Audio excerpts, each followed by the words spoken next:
Hello and welcome to the Easy Allies podcast. I'll be your moderator, Brandon Jones. Joining me this week, panelists Ben Moore. Hey. Bradley Ellis. Yo. And my 4K 60 FPS remastered co-moderator, Daniel Bloodworth. Hello. Distinguished guests, we are here to talk about some of the biggest headlines in the world of video games. But before we do that, we must first answer for all of the mistakes that we made last week. Bloodworth, begin corrections music, please. Boop. I goofed the lowered third again. It happens about 1 in 6. I won't do it this time. Bradman, you will be correctly referenced. You should do it intentionally, but it's like somebody hilarious, like Macho Man Randy Savage or something. Sure. This time, yeah. I'll think up some fun names. Godsmack released a single in 2020 called Bulletproof. They are for sure still together. So, Godsmack.com says they got tours coming up. I don't know if that's true. Controller drift has been reported on the Xbox Series X/S controller, so no one is safe. Hollow Knight has sold more than 1 million copies more than Ori, about 3 mil to 2 mil, but that 3 mil for Hollow Knight was recorded at the end of 2019, so it could be even more than that. But we were curious what game is bigger specifically. That is weird because I don't feel like Xbox usually does numbers. It's tricky too about like when those numbers are released and who specifically is reporting. And then the them, Switch version as well is a whole other can of worms. Give or Blood take taken out of context. Yeah. That sounds like, of course it wasn't an insult, but it sounds like an insult. Like Xbox doesn't do numbers. We don't do numbers. Clip it. Carnotaur does not sound like a Digimon. All Digimon end in Mon. More than one person left that in the comments. Kyle. And I was curious. Don't believe it was Kyle. You might have an alias. I respect the passion of Digimon fans. And I was curious if there were any specific Final Fantasy IV references coming up in Endwalker. Not only is there a mount coming to that game called the Lunar Whale, specifically, it is an 8-person mount. Yeah, you gotta pay for it, though. Oh, you gotta pay for it. Oh, yeah. End corrections music, please. Dude, the mounts that multiple, like riding in a mount with your buddy in 14 is pretty cool. It's just a fun little thing, yeah. Yeah. It's just more reasons, man. I need to play that game. There's some people in the comments. There's one comment specifically that's like, come on, man. The story's so good. You got to play it. And it's like, there's nothing you can say that'll make me play 14. I am not playing 14 because I don't think it's excellent. Because I don't think I would enjoy absolutely every minute of it. I love Final Fantasy. I love MMOs. I love everyone I know that's playing that game. What if there was a way to, like, link your 14 and Avengers accounts? Right. So as you leveled up in 14, you leveled up in Avengers. Oh. 2 for 1, man.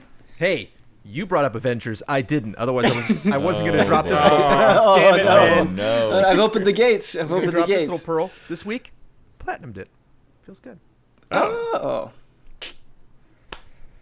Let's start this off on the right note, other than Avengers achievements, obviously, with some good news, something in video games that we can be proud of. A silver lining for this last week. For Morgan Mohala, Microsoft offered accessibility testing for Xbox and PC games. It's called the Microsoft Game Accessibility Testing Service.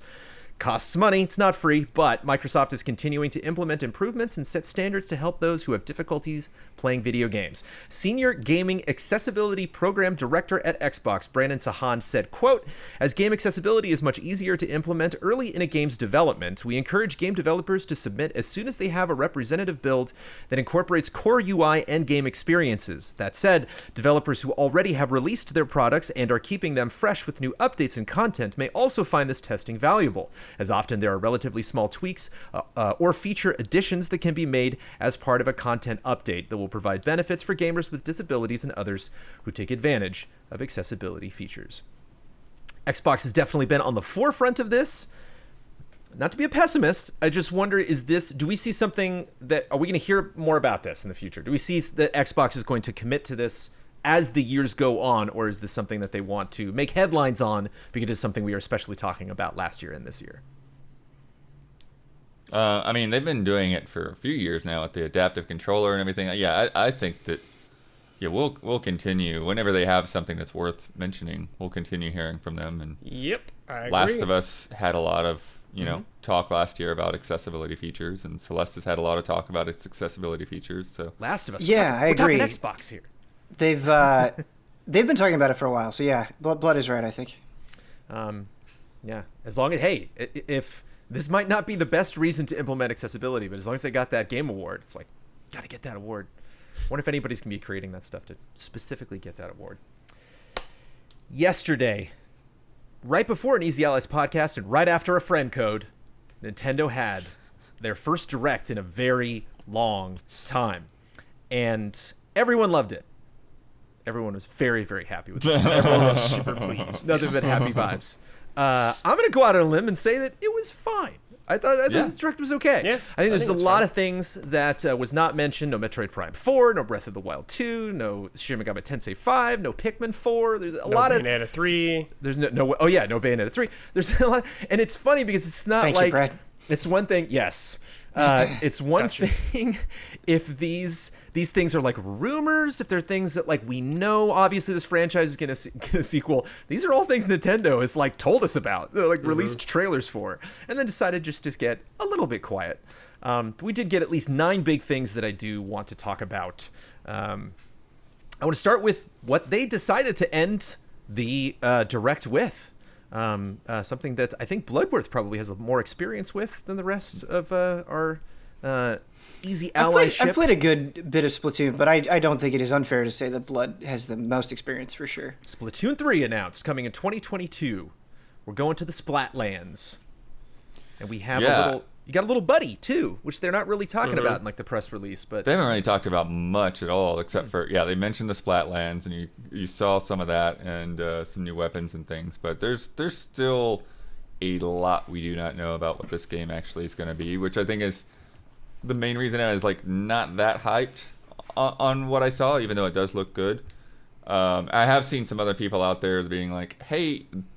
Kind of similar from like Splatoon 1 to Splatoon 2. Like, this is actually a pretty big tech upgrade in terms of visuals, of like if you really like start putting things side by side and looking at like what they're doing. So I think it's like again starting to fuel those Switch Pro rumor fires. It's like, hey, Splatoon 3 looks a little bit too good for the Switch. But it's really those custom games. I saw some people saying that Mario Golf didn't look good, and I'm like, well, I don't know. They didn't really. I mean, the courses that they showed weren't that crazy, but we can get to that later. But I mean, is that it's possible that they've just gotten better at the engine they're working with, and the game will look good. So talking new weapons, bow and arrow, baby, which is funny because like I love bow and arrows. I'm like drawn to them. They are magnetized in my mind, but it's like a bow and arrow that shoots paint. I don't know if that's enough to get me into Splatoon. I don't know if it really captures the vibe.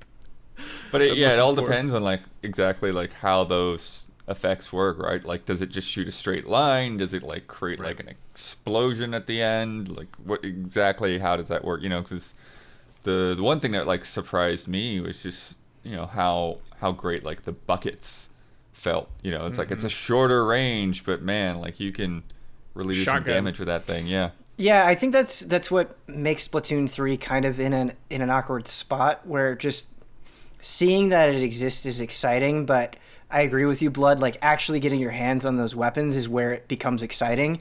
Like, I think there's just a huge range of excitement you can have, because like we already understand the concept of Splatoon on a fundamental level, so like the basics of it I don't feel need to be revealed. It's kind of like what's exciting about 3 is where they're going to go from here, and I think in a game like Splatoon where you can get so attached to certain weapons and playstyles, like you really need to feel it. You need to get into that beta, and then I think that's when your hype shoots up. And that is Splatoon known for chunky betas? Is that something that they've had betas before, as well as then afterwards. I think even sometimes before, like after the game has come out, they've had some kind of like test weekends or whatever. They've definitely done a lot of events. They do those fun Splatfests, which are really cool because a lot of times they'll bring in like unique stages that aren't available the rest of the time. And the Salmon Run was kind of a cool new mode they had added in Splatoon 2 as well. It's just kind of like horde survival kind of thing. And so there's a lot of room for new modes and new things to do in single player. The single player has always been really cool in Splatoon as well. They had a lot of fun community events, from what I remember of Splatoon 2, for somebody who did not play Splatoon 2 at all. Mayo v ketchup. Right. It's Splatoon seems to me to be like a crowd pleaser. It sold really well. The community loves it. They're going to be really excited. So I wonder if that's why it was a safe bet for the end of the Direct, looking at what else they had to offer. Start with the Smash announcement, end with Splatoon. And, people can squabble about the stuff in the middle, but at least those two things, it's hard to get, mad at. Yeah, I think I saw that 2 is 12 million in sales or something like that. Damn. I think what's cool about Splatoon, and I think why, at least part of the reason why the community that loves it so dearly, is it really doesn't just feel like another Me Too game. It's not like, oh, this is Nintendo's take on Battle Royale, or this is their take on the hero shooter. It is really this kind of super unique thing that isn't overly gimmicky. On a basic level, it's just fun moving around and shooting, and there's a very high skill ceiling on it, and it manages to have all of that while not really feeling like anything else out there, which is nice. Just like Knockout City. I also think that even though there's a lot of skill that you can gain, it's not as intimidating as most shooters for whatever particular reason. Not. Especially if you just dive into the single player, which you were already talking about. Well, Brandon, I missed your joke there. It's fine. It's missable. What's gone? I would say just like Knockout City. It's like the weird dodgeball thing with the Counter-Strike guy playing. And I'm not even saying this to be cynical. I already forgot that game existed. I could not conjure the name if you asked me. Well, you kind of summed up the middle of this Direct as I was going through titles, oh yeah, that weird Famicom murder game, right? Oh yeah, that was kind of cool. Hyrule Warriors gave a weird list of the stuff coming up that I'm sure is going to be fun, but was sold in a very weird way. Yep. So there's a lot of strange stuff, but at the same time, for a lot of people, a lot of the anger I got that I saw with this Direct was the thing I wanted /X wasn't announced, but there's some pretty cool stuff in here, and from someone who's not necessarily excited about those things specifically, as much as I love strategy games, as much as I love tactics games, I'm actually not that drawn to it because they can take a while. You really have to commit to even just one level of a tactics game. It's not something you can just kind of pick up and put down. You really have to set to a strategy, and then 40 minutes later can realize, oh crap, I just lost this entire level. I gotta start over. Dude, even the demo of Project Triangle is a buckle up demo. It's we're gonna go into the whole mythos right now in this demo. Okay, we're gonna talk a lot in this beginning. Okay, so you're an expert on the Salt Iron Wars now? No, I'm definitely not an expert. But they did talk a lot. Yeah, Salt Iron expert, maybe a salt expert. Coming from Acquire, the fairly talented developer that does character design first and title naming last. Project Triangle Strategy. Oh, those titles are great. Don't you ever change those titles. Working title. It better stay the same. The thing is, we go through this every time, and I feel like we all collectively forget. When Bravely Default came out, everybody made fun of that name. Now we don't even blink at it, okay? Octopath Traveler, everybody made fun of that name. Now it's it's easy as saying any other game title. This will happen with Project Triangle Strategy. We don't because we got used to it, but they're still dumb names. They are. They're dumb names. They're dumb names. But I think this is a credit to how willing we are and how normal dumb can be. Well, it's not even a dumb name yet because it's a working title. We can't even call it a dumb name. It'll be the same. They haven't named the thing. So what is this? Is this just charming? Is this just... I don't think it's going to affect sales or anything, but it's so weird. I think it's charming. They just can't make up their minds. What a tease.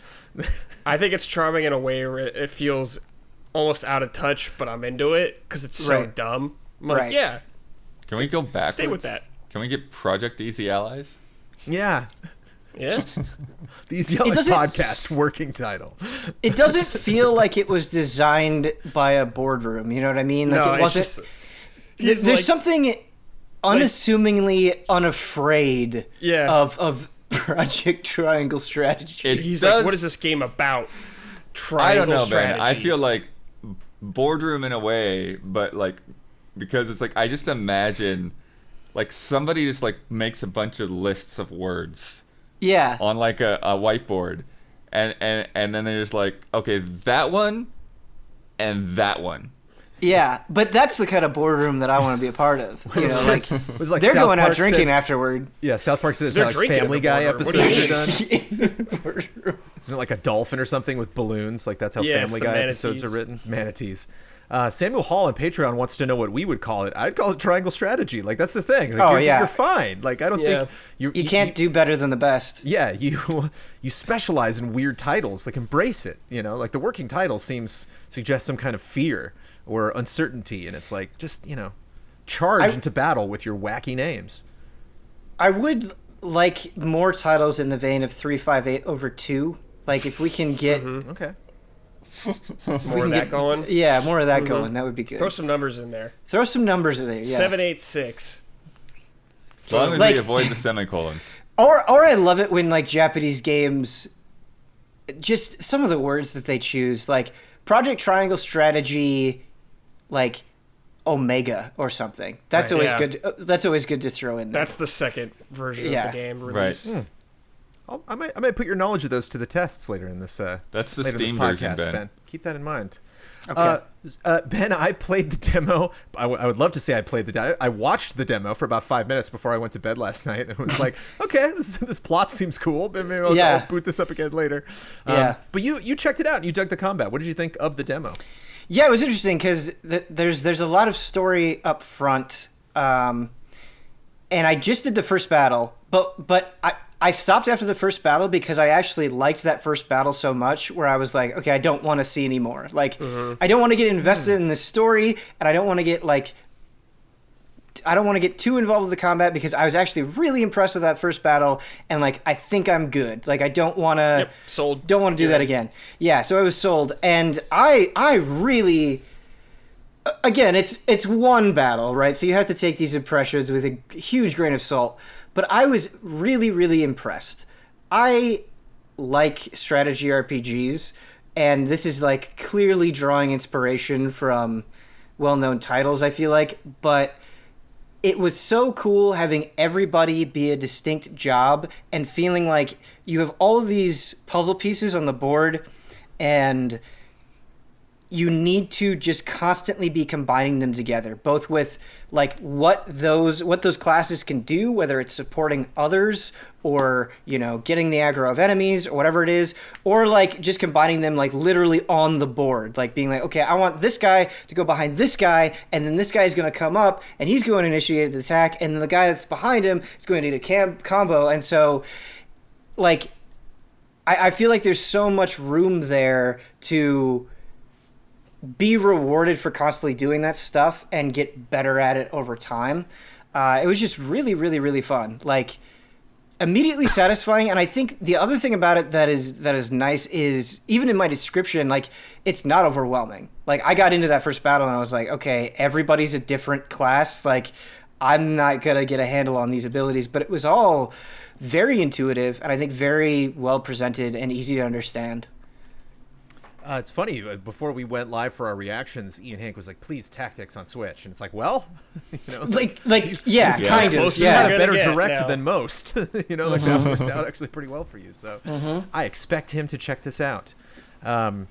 Even just within the Easy Allies community, but especially in the video game industry at large, there are several conflicting opinions out there about The Legend of Zelda Skyward Sword. And Oh boy, yeah. all of those are now bubbling to the surface with the announcement of Skyward Sword HD coming to Switch.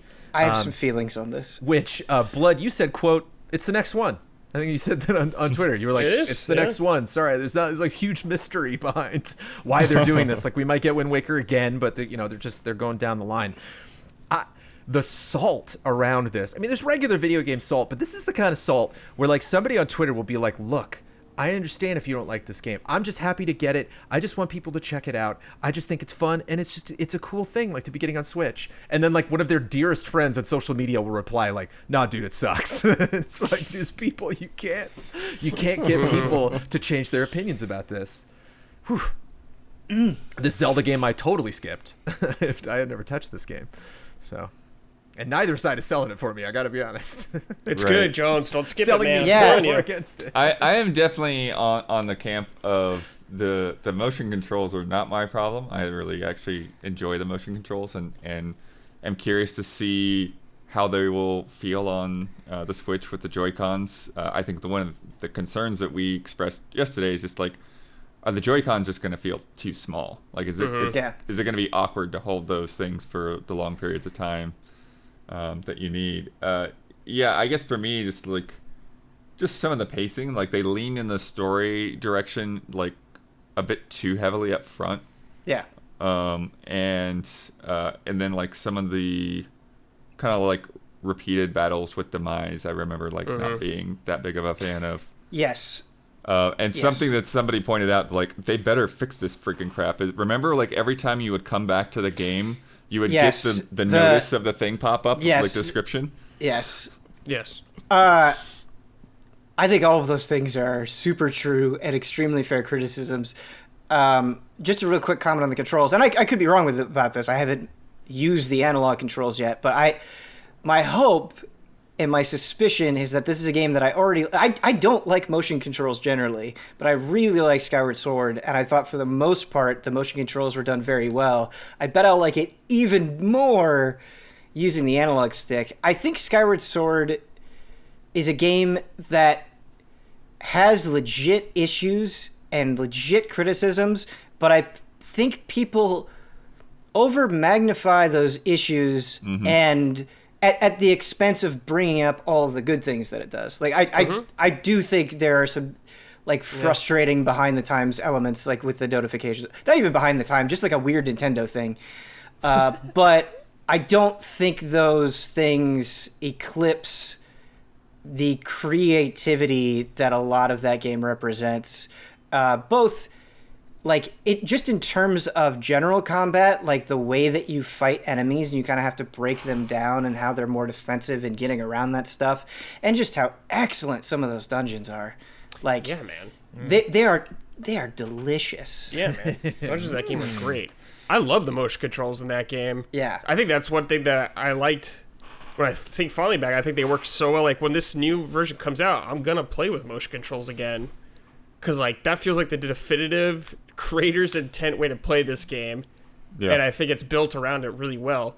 And I'm looking forward to seeing how it addresses some of the, like, the Wiimote issues, having to, like, resync it sometimes, like, with the lighting, if something was going on where you were. Yeah. Well, that wasn't an issue with Skyward Sword, because Skyward Sword was No, all I'm just saying plus. that's, like, Wiimote stuff. Right, but that's what I'm saying is they didn't use the IR sensor for Skyward Sword. Okay, well, I had to repair the Wiimote more often than I wanted to play that game. But that's more of a motion. That's the thing that we might still see with the Joy-Cons. Okay. You might still have hopefully to they like fix reset it. Yeah. more.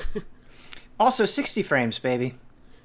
60 frames. That game looks bad if you play it on an HD TV nowadays. Like, it looks rough, and it really needed that HD treatment. I think they'll probably make a few tweaks, kind of like how Wind Waker did with the Triforce Hunt and stuff like that. And I think Twilight Princess made some of the wolf sections a little easier or shorter. I'm trying to remember correctly. I mean, I feel like that's a game where like a few little tweaks could go a long way. Oh yeah. Like, I don't want Fee or Fi talking to me about like the battery life of my Wiimote or something like that. And Groose. Just shout out to Groose. Groose is awesome. Yeah. I'm seeing Groose. I have no idea who this guy is. I'm seeing love. I'm seeing Groose love. Oh yeah. He's not trending, but I'm seeing some people shout a him out. lovable Biff character, Jones. Okay. Shout out to Kyle Bossman, because before I played through Skyward Sword, I knew that he was really hot on it, and there are a lot of people that weren't so hot on it, and I just remember like kind of admiring his love for that game and then being able to share that with him. It was nice. Just a nice moment. So opinions will likely not be changed.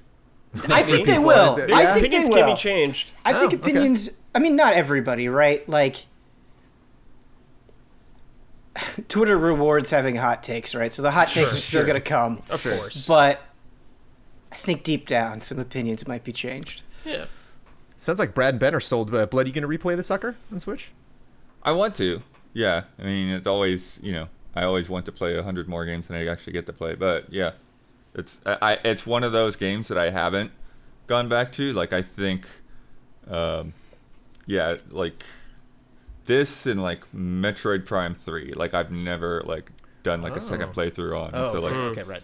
Would totally want to go back to them. Metroid Prime 3. I wonder if that's coming to Switch. Anyway, moving on to the next one. I'm disappointed in all of us for not calling right away, no matter what they showed, that the beginning of this press conference the beginning of this direct was going to be whatever Smash character was going to happen. So they here's the Xenoblade Chronicles 2 cutscene. It was a deceptive setup, man. No, I mean, you had it. You know, Ben, you were really doing a lot of detective work because you were like, okay, this could be a sequel. It could be. We did say Smash, but I mean, I'm going back and rewatching it. It's like, my friend vanished. Where did she go? And it's like, oh, just the way that they did like the subtitles and everything, though. Like it was so Xenoblade 2 that, and I just want more Xenoblade 2. Right. So maybe it was optimism getting in the way, but Pyra and Mithra. Did I get that correct? Pyra, yeah. Coming. They actually noted them as two separate characters. I think it fills slots 79 and 80.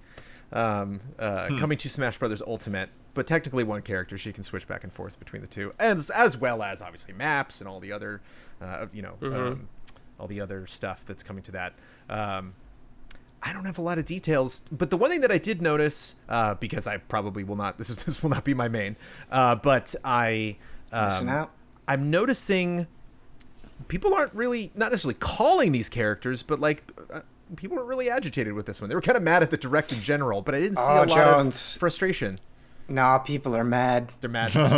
People are definitely mad. Yeah. I mean, sum it up. Another sword character? I mean, I guess it depends on where you look, right? Because for so many Smash characters that gets announced, unless it's something like Banjo-Kazooie, right? I think there's going to be some agitation in the community somewhere, and Smash Salt is top shelf salt. It is some of the best salt you could get in the industry. It's amazing. It is endlessly entertaining.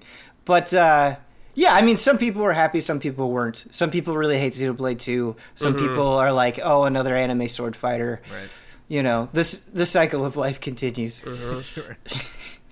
Maybe that's just it. Maybe I'm just noticing it just kind of fit into the natural equilibrium of life. Yes. Maybe it just kind of passed by. That is a very understandable sentiment. It's weird because I tasted that salt and was like, tastes fine to me. To me, it's it's a surprise, but it's not a surprise that like makes me excited.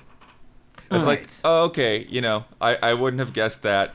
I'm not invested in those characters because I haven't played Xenoblade 2, and so I'm just like, I'm sure I will probably enjoy playing as them, just like with some of the Fire Emblem characters that I don't have any reference to. Is like, this character plays like craziness. I love it, but yeah, it just doesn't have that same kind of like holy crap moment as like a Banjo-Kazooie. Blood, I think that was a very respectful way to show disinterest. I feel like what's so great about Smash Salt is it's kind of the tone of like, I am not personally invested in these characters, so fuck you. Like, it's just like, it's what it is. Yeah.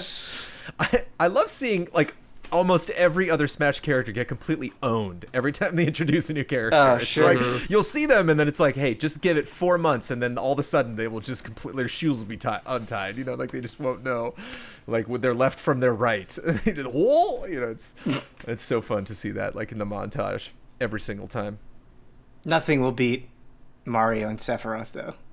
Yeah, that was the peak. And I think this is a little bit, you know, we just we did our Goaties, and so we talked about, you know, some of the best trailers from last year, and a lot of those are always Smash trailers.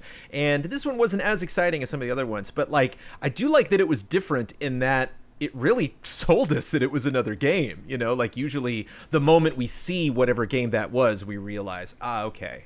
Like when like Minecraft was announced, it wasn't like, what? You know, it was like kind of obvious, but and we knew the Belmonts were coming, you know, all but 100% confirmed. Whereas this was they voice acting and the worlds and the, you know, the other characters, you know, that were showing up. I want to say shout out to a YouTuber known as Mighty Keef. He had a reaction to Pyra and Mithra and Smash, and he's just like so infectiously giddy about it that I think even if you don't care about these characters, it's really fun. Like you just kind of get wrapped up in his joy in a great way. Also, shout out to the voice actor who finally tweeted like, "Stop asking." Just like there, she's like, and I'm not great at Smash, but I'm going to be playing, and that'll be a lot of fun. The way that Pyra delivers that line, like, because I got an invitation to Smash, like I've heard it several times now, and it's just so, to like use a Huberism, it's so jolly. Like she sounds like legitimately joyous at it. It's great. Yeah, what an honor, dude. Yeah. It'll be an honor to play Mario Golf this summer. Oh my god. Yeah. Super Rush. Yes. You know, Brandon, one of golf. the most wholesome comments we got on our Nintendo Direct reactions were like, I am so stoked about Brandon's hype for Mario Golf. And I love seeing it. They were just like, this is awesome. I tell you, if you ever are concerned that we're hyping things for, I don't know how you hype golf. I literally am just like crazy excited. And it's something I know I can go play PGA Tour. I can go play Hot Shots. Like, it's not like I'm starving for golf. There's just something about Mario Golf. There's something about the simplicity of it, meeting the weirdness of it. And obviously just the affinity that we have for these characters is really fun. Although I might just, throw my Mii in there and it's interesting to see. I wonder if you can play when they show the story mode, they show, you playing as a Mii. And so I wonder if that's just the way that you can play story mode if like Wario can go through the story mode, or if maybe you're talking to those characters as you go through it. And so you have to play as your Mii. Wait, you're going to be a Mii when you could be like Donkey Kong or Bowser? That's the thing is I don't know if, for the story mode specifically. What's wrong with Donkey Kong? What's wrong with? Yeah, he was running in one of the shots. Okay. He seemed swing. Yeah, and those abilities that they were using. I don't know if all characters use, different abilities, or if they have custom abilities that they can use. I don't know. It would seem like Waluigi and Wario would have abilities that would like slow down the other people. Right. Yeah.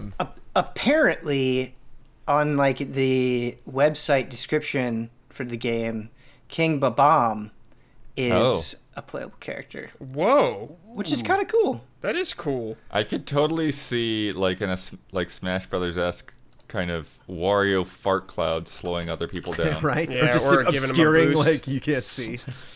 Because that's what, obviously, one of the things about, doesn't necessarily apply to a lot of different sports games. For golf, you got to know the course. Like the more you play one course, the more you get to know, okay, this is the best way I can do it. Or if you get better at it, all right, I know this course really well. There's not a lot of wind on this hole. I'm going to try to get it all the way to the green instead of maybe just kind of bouncing around.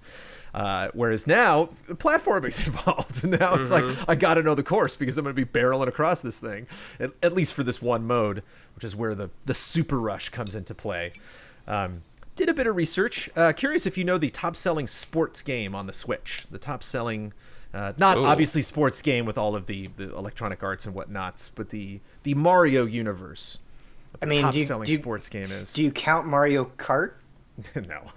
Okay. Is it Mario Tennis? Mario Tennis I don't- Aces. Yeah, I don't think sold- there's that many. Yeah, Yeah. there's not a lot of options. At least over 3 million copies. Do we think Mario Golf is going to beat Mario Tennis? Probably. It's going to be another one of those I feel Animal like Crossing Mario situations Golf's more where hype than tennis. yeah, we're all going to be Yeah. stuck at home. It's the summer. It's the perfect time. Hopefully Like, I'm buying multiplayer works golf. well. I skipped tennis. Yeah. I also did not play tennis. I've been stoked. And we did talk about this. This was like my one game going into the direct. And like, oh, I don't know if I deserved this, but holy cow. I did see, one concern that I do agree with, and like I hope that there's more, like, fantasy style courses. Me too. Yeah. Even if it's Love like that another, stuff. like a separate wedge Yeah, or yeah, yeah. something like that. Yeah. And just Love it. crazy difficult. And somebody tossed that at me on social media, and it's a very valid criticism, is that it's just like a super boring course that they showed, because I think they really wanted to focus on the Super Rush aspect of it. Like that was going to be the big wow moment or the big giggle moment. Whereas, the later trailers are going to be like, all right, now I'm going across lava. Now there's crazy canyons I got to get through. Now there's like birds I got to dodge and, other wackiness ensuing. But that'll be a group stream.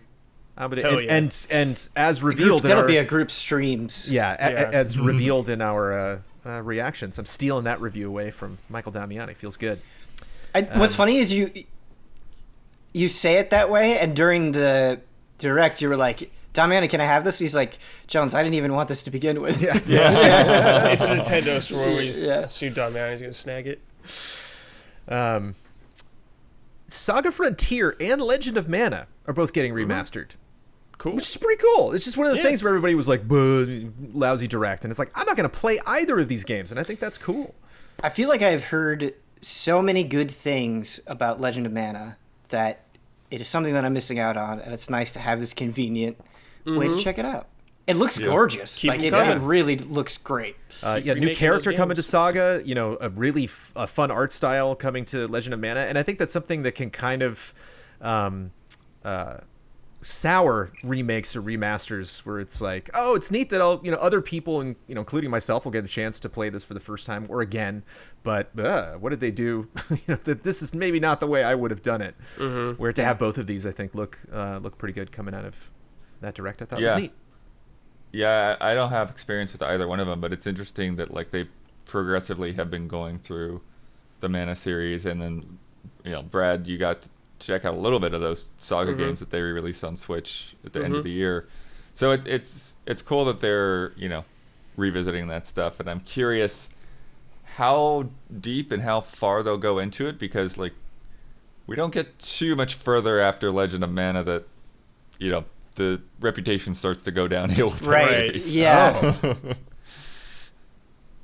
Interesting. But and Blood, you said you have hundreds of games that you don't get to play, but you just finished a Mana game not too far back.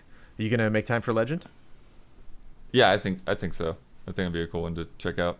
What's funny is the three of us, Blood, Brad, and I finished Trials of Mana together Yeah. not that long ago, when we could still meet in person. Yes. The old age. The old days. And Brad, big news, Yeah. shocking, Hmm? new Star Wars game, bro. Oh, yeah. Yeah. Wait, it's a port, isn't it? This is a brand new game. This is a squad-based, free-to-play online multiplayer arena shooter. They say arena shooter, but it's arena shooter slasher. They showed a Wookiee with like dual axes and a Jedi, right. and so I'm assuming there's melee and shooting in this. With the way that they showed it and the words that you're saying, are you sure it's not a pyramid scheme? Like, are you sure it's not some sort of... It is Zynga, so you gotta. Yeah. It's when you throw that Zynga stamp on there. But no, thank you. yeah, No, thank you. I'm okay. I'm willing to give it a shot. It is weird that it's from a mobile developer, and granted, I do make at least time for 10 to 15 minutes of a Star Wars mobile game every single day of my life. But this is coming to Switch. I don't know if this was maybe coming to mobile as well, but they committed the cardinal sin in this trailer, which always mystifies me, is being like, make a weird announcement and then we'll send out the press release. It's like, you got one shot. You literally have one moment to excite me about your project, and it always just fascinates me when they're just like, do we need to tell them what it is? They'll know. We'll show them some weird kind of Jabba's palace looking thing, and then some smoke and lasers and Star Wars. It's like, Yeah, it's bizarre. I mean, maybe my memory is failing me, but like at least in recent memory, it has to be one of the worst game reveals I've seen. It was just the flattest thing ever. no man, Knockout City, bro. Knockout City City wins. Knockout City was bad. Right. It was very bad, but it felt like it was trying. At least it showed me what the game was. Trying it the wrong thing. It did do it badly, but it felt like it was a misguided effort, but there was effort there. Well, it just shows that like it doesn't. Some people just think like, oh, I bought the license. Done. You're like, Right. No, you're not done at all. Yeah, that's like what you're it felt not. like. You're not. You got to make a good game, and you have to sell it, and you have to sell it right. It's like you can't. We know there's like Ubisoft is making something. We know that like indie. Like there's a lot of fun. Lucasfilm / Disney. Properties that are coming out that have interesting projects coming down the road, and just to come right after all of that with all like KOTOR 3 speculation and just the question marks, it's just so weird. Such a bummer. I won't spend too much time on it. Another thing I want to talk about that I couldn't, just going back through the list, I couldn't help but think, and yes, this is a drum that many people have beat on, and yes, it is a thing that just kind of goes with the territory with Switch, but given how bonkers good sales have been for the Switch, and given how long that console has been around now, I couldn't help but notice that Plants vs. Zombies Battle for Neighborville, Apex Legends, and Stubbs, among other games, look real bad. Yeah. Yep. Yeah. It's Switch, man. Looks super bad. Even like Tales from the Borderlands, like, it's like it's not, it's not a new Borderlands game. seemed all right. Right, but it's just I don't want to say that like a Switch Pro needs to happen, because it doesn't. I mean, we'll get to NPDs later, like spoilers. Switch sold well 1 January, as it generally does. But I don't know. In this Direct, that stood out to me more than previous Directs of like, ouch. Like, a lot of these fun RPGs and stuff specifically, designed for this console. But like, I think Apex, we were like squinting and looking away from the screen. It is technically a handheld also, so I wonder comes if the territory. I wonder if that feeling is exacerbated, Brandon, since this is like the first Direct post PS5 and Xbox Series X. Oh yeah, I mean, I looked at a lot of those games. I was like, woof, those look real bad visually. Well, are we getting into the era where PS5 and Xbox Series X exclusive games are just not going to come to Switch? It's just no, unless there's something like Apex where it's like, it's scalable, there'll be a lot of games or like a that Fortnite don't, where it's like, it's not really taking advantage of this next gen consoles anyway. Mm-hmm. Is that just going to kind of dry up? And is that something Nintendo should be worried about? I don't know. It's at least not in the near future, because I'm still seeing people announce games for PlayStation 4 and Xbox One, and then like, it'll play on your PS5, and it's like, but it's like, it's not a PS5 version. Right. So they're not really for making now the they're switch okay, yet. Yeah. We're not even a year into these new consoles or anything like that. Like over time. Well, and you also just can't get the new consoles. Well, exactly. Right? Like Yeah. it's just. But like when projects start, or this current gen starts really kicking in, like a year from now, like a lot of that stuff's only going to be on PS5 and like whatever Xbox going on. It's like if it's on Switch, it's gonna be real bad looking probably, unless they do a Pro. Right. Marvel's Avengers. I mean, this happens every Nintendo thing since Switch, or I mean, since Wii. It's like it has a lot of support at the beginning, the first couple of years, but once the newer consoles come out, it kind of goes away. I actually think Switch is doing a lot better in those regards than the Wii did.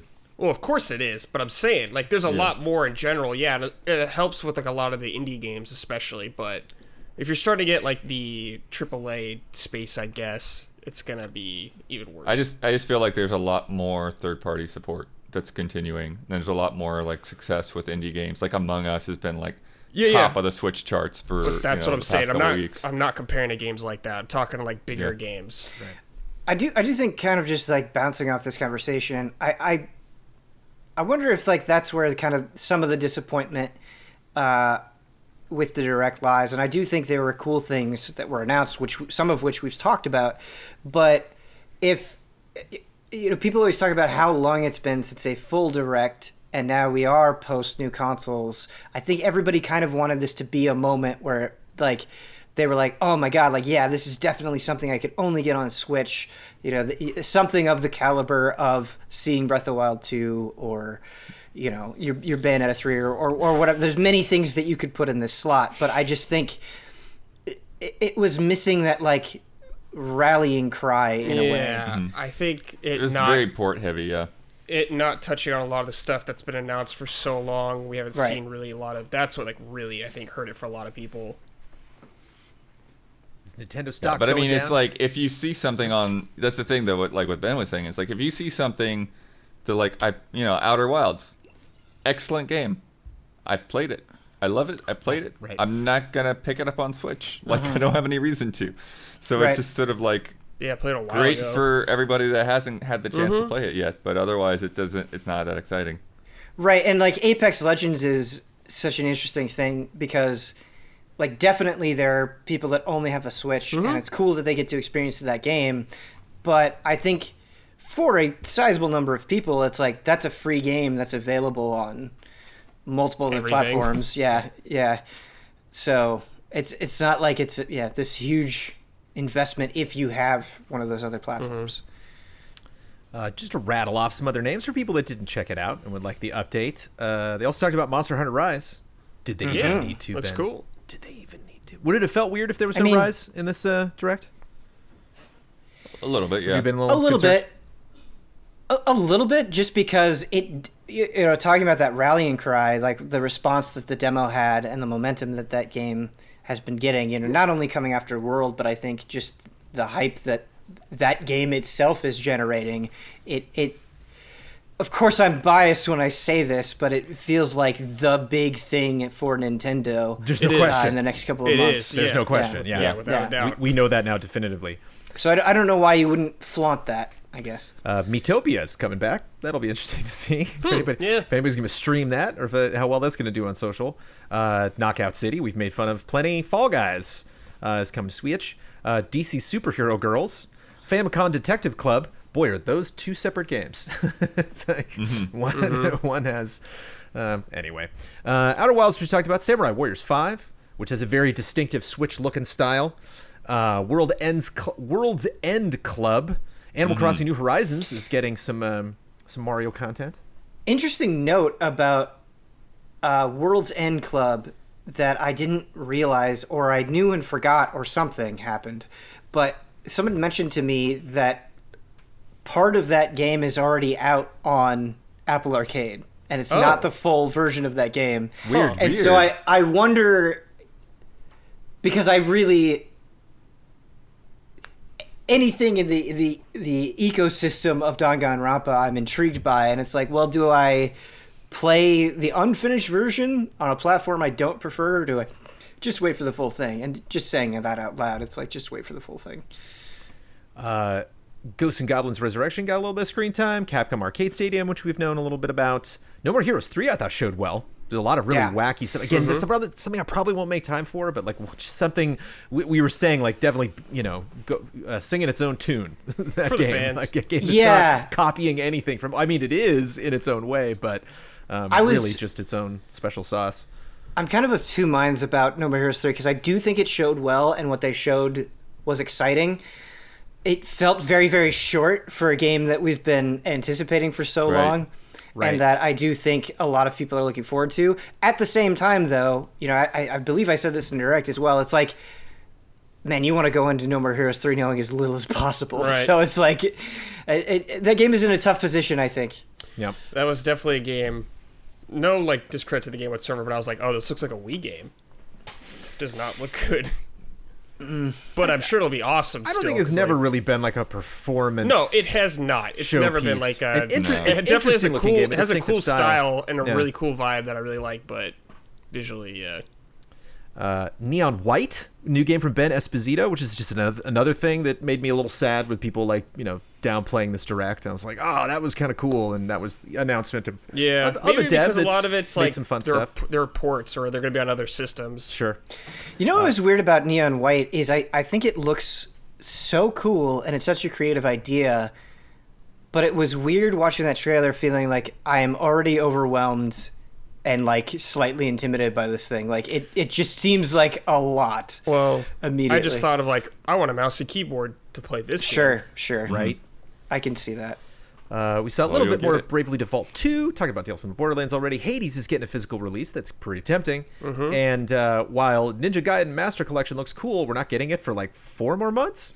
Just a little strange. That is weird. And it's not just coming to Switch. It's coming to everything. PS4, Xbox, PC. Yeah.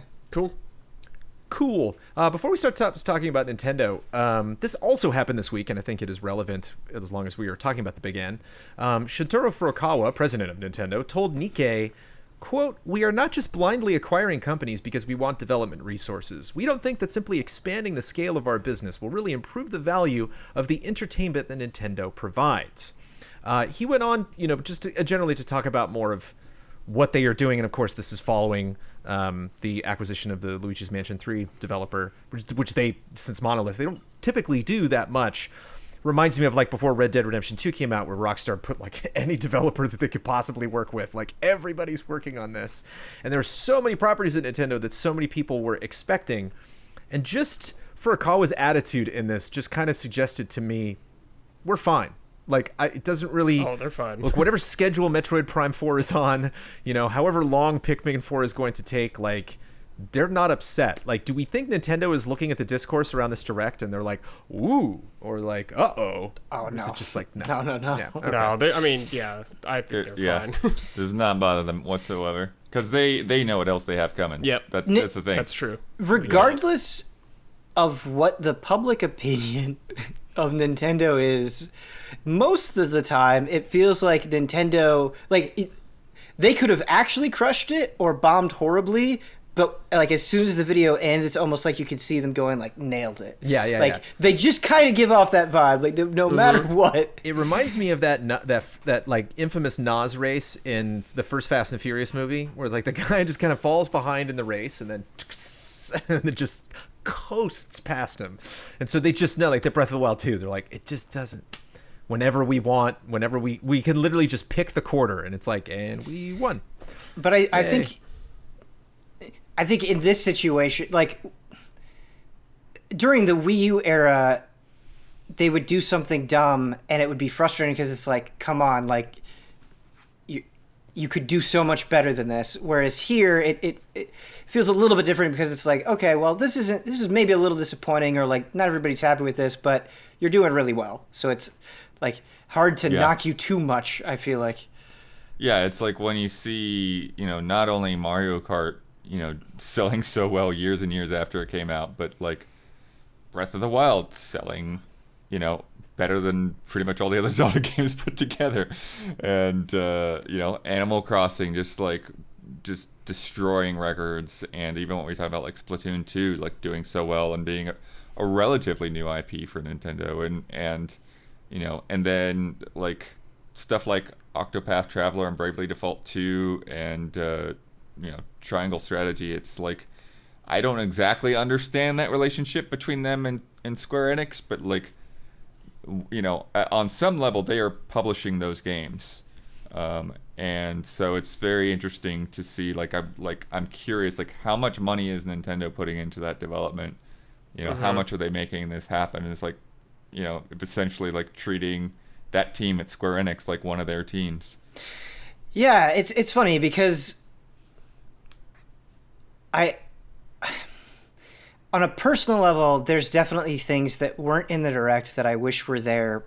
But at the same time, and I feel like this is true for so many people, it's like Project Triangle Strategy is actually really cool. Like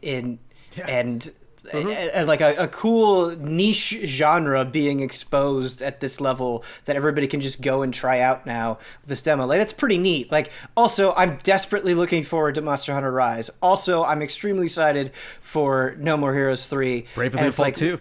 Like yeah, Bravely Default 2. Away, right. I'm sure it's going to be pretty fun. Like right. And who knows? Like maybe any one of those things could be disappointing in one way or another, but I do have things to look forward to, and it is like an odd collection of things. Yeah. 4 of the top 10 best-selling games of January, not including digital sales, were exclusive to the Switch. So it's like Nintendo and the Switch was the best-selling console of January. Nintendo, you made a lot of people mad with this latest Direct. Keep it up. Yeah, you're doing just fine. All right, guys. Every once in a while, we've got to clear out the inbox. We got to do some press releases. Do you guys know press release me? You guys all remember how this works? No, I've never seen this. You haven't? Oh, no. Brad somehow dodged it. Yeah, it's interesting because actually I had a funny moment today because like last time when Brandon did press release me, like I was like in the back of my mind I was like that's not what it's called. And then I called him out on it today, and then like I went back to the old episodes, and like Kyle actually said press release, and I'm like, okay, I thought it was just release me. I'm just letting you know how this podcast works every single week. I post it, I make a mistake every week. I get something wrong. Last week was the time code. There's always something wrong, and Blood's just like, this is wrong, this is wrong. And I'm like, thank you, Blood. I'm sorry, the lower third, something. So to call Blood out on an error is just the best. It's rare. Okay, so please take it away, Blood. Sorry, I cherished it. But yeah, so Brad, basically the way this works, so we find some of the like either slimiest or slimiest maybe not the best word, but like just so like kind of weirdly puffed up, full of themselves, or like so full of marketing speak press releases, and then I'm gonna read through it. As long as you can hold out, okay? So when you get to a point where it's like, I can't listen to this anymore, you just say, release me. Got it. But I'm going to keep reading it until all three of you say release me. That's right. Okay. All right. So I think I'm going to go through like 3 or 4 here today. I'm going to start off with one from Konami, which actually just came in. Are they a video game company? Yeah, what? Yeah, this morning. So this is about the official Konami shop. Konami Digital Entertainment Incorporated launches new e-commerce store, Official Konami Shop. Online store gives fans access to official Konami brand merchandise and custom products. Los Angeles, California, February 18, 2021. Konami Digital Entertainment Incorporated today unveiled a new online commerce store, Official Konami Shop. Developed in conjunction with Los Angeles-based creative agency Waypoint, the site has now soft launched and features a huge variety of official Konami brand merchandise, from home goods to a variety of apparel, accessories, specialty items, and classic collectibles. With ever-growing interest from fans for Konami brand items, this new e-store provides direct access to items from some of its most iconic brands, Release me. including Castlevania, Metal Gear, Goemon, Suikoden, eFootball PES, and others that will roll out in the coming months. Throughout the soft launch period, the store will be continually updated, providing a fresh stock of rotating fan favorite Konami items. Waypoint will manage day-to-day activities for the store and will work closely with Konami on strategic planning and new product updates to share with fans. Additionally, Waypoint will be responsible for managing all additional elements of the site, including orders and customer service. Release me. Customer service is out. Brad's Konami holding on. houses more than 50 years of history with its brands, many that span generations of gaming fans, said Mike Rajna, Senior Director of Business Development and Licensing, Konami Digital Entertainment Incorporated. Release With the official Konami shop launch, we No, are you're done. thrilled. You're done. You're out. Oh, That's I didn't all hear through. Brandon. Okay.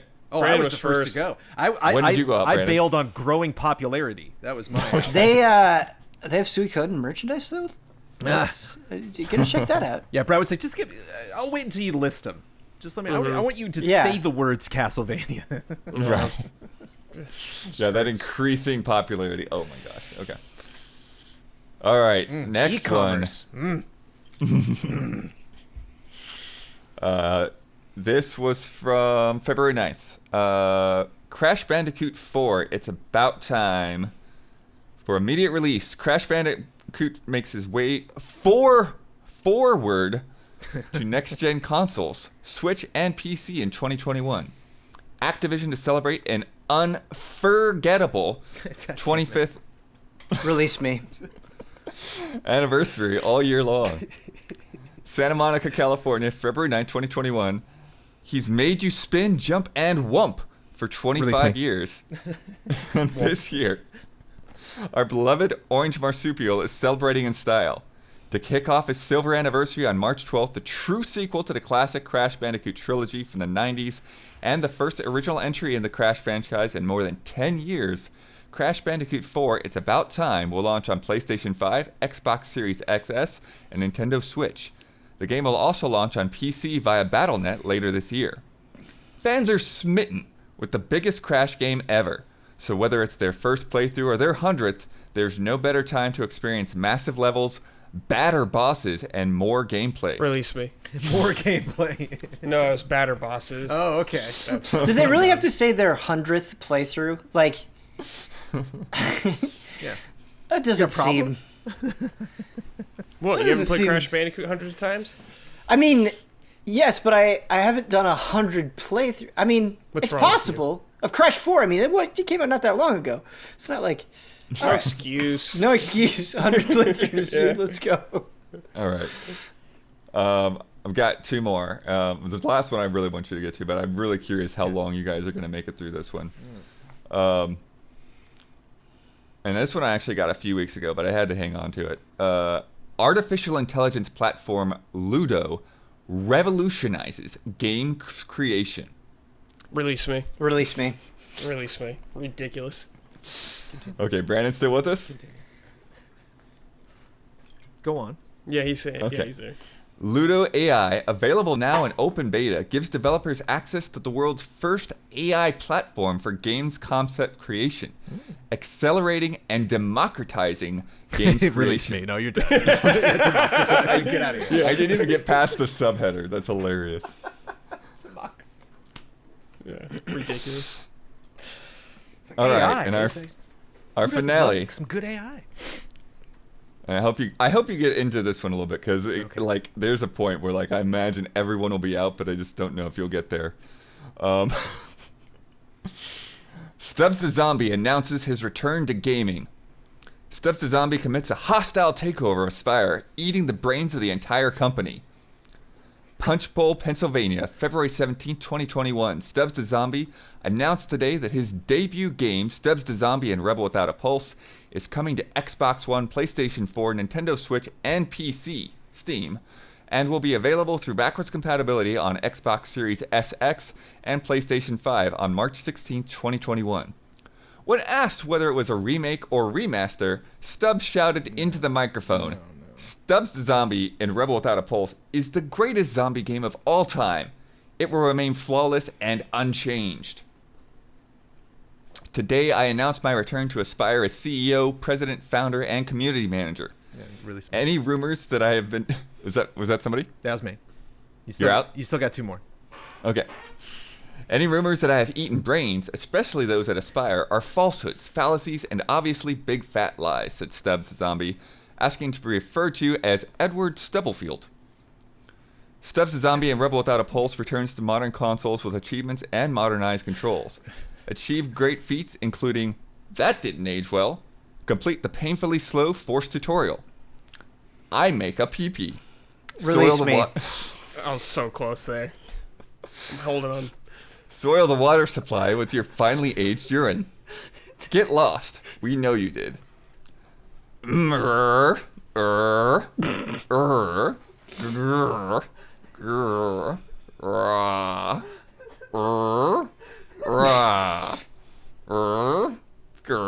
Release me. How long does that go on for, man? Thank you, though, Brad. Thank you for holding on. Yeah, I feel I'm bad. glad we got the blood Another noises. 2 sentences, Brad. Do you know why that Knockout City trailer happened? It's because these people go on to make trailers. That's the Yeah. thing. The people who write these go on. Oh, man. That was good stuff. Thank you, Bloodworth. Jeez. Hey, we got a thing yesterday that we haven't had for 26 years. Whoa. Oh, yeah. A trailer for a motion picture called Mortal Kombat. Yeah. It's yeah. Like, I'm ready. I want to talk about this trailer. I want to talk about specifics and stuff like that. But like, I'm ready. I'm so on board for this. And like, newsflash, I'm not the biggest Mortal Kombat fan. I have no problem with the franchise. Like, I think the developer's fantastic. I'd play the hell out of the 2 DC games. But 3, because there was Injustice and there was the MK versus DC. MK, yeah. Yeah. It's just, I'm just so ready for this. But Ben, you love Mortal Kombat. What did you think of this trailer before we dig into the specifics? I think the way to perfectly sum up my feelings of this trailer is there was a moment where I was like, that line was rough. Perfect. Like that. Yeah. And I was like, that is exactly as it should be. And so it felt cheesy and over the top in a way that felt like it was embracing it. It really felt like it was embracing the corniness, and I say this in an affectionate way, of Mortal Kombat. But that was also complemented by like, wow, this action looks like really good. Like this is like just visually very appealing. It seems well choreographed. It seems like creative. The fights that they're doing are creative. Like some of the stuff that Sub-Zero was doing specifically, I was like, oh, that's a really creative implementation of that power. That's gonna be fun to watch. That, yeah. And then PG-13 did not feel PG-13. It did not at all. Which It I'm felt so happy with. super R, especially at the end when they were like, finish them. Yeah. Restricted Oh man, trailer. You dude, watch that Jack's 1 just minute going regular like, trailer. Yeah.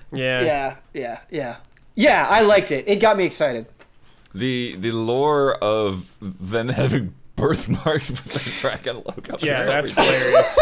Well, no, because there's a line where somebody says like it's a birthmark, and then somebody says something like No. no, it's like it's something you're born with, and it's like you didn't need to say that a birthmark is something that you're born with. It's an invitation. Yeah. So people were saying like, well, hey, that's not technically how Jax loses his arms, and this. It's like, Of course not. No, of course. Like, Yeah. Please make up a weird story, please. Especially since, and I want to call back on you, Ben, because you have so much experience, and you might also have Brad, but cinematically, the Mortal Kombat franchise, the gaming franchise, has made tremendous strides, like in the last couple years, and so it makes me a little nervous that like that was the thing that was so satisfying about '95, was we were just like, man, I've never seen like a video game movie do this, I've never seen a fighting game movie do this, like the Street Fighter movie wasn't even close to as satisfying as this, whereas like it's like with the finishers and the fatalities and lore and cutscenes and I'm nervous that it's just not going to be that satisfying, considering how satisfying the last couple entries have been.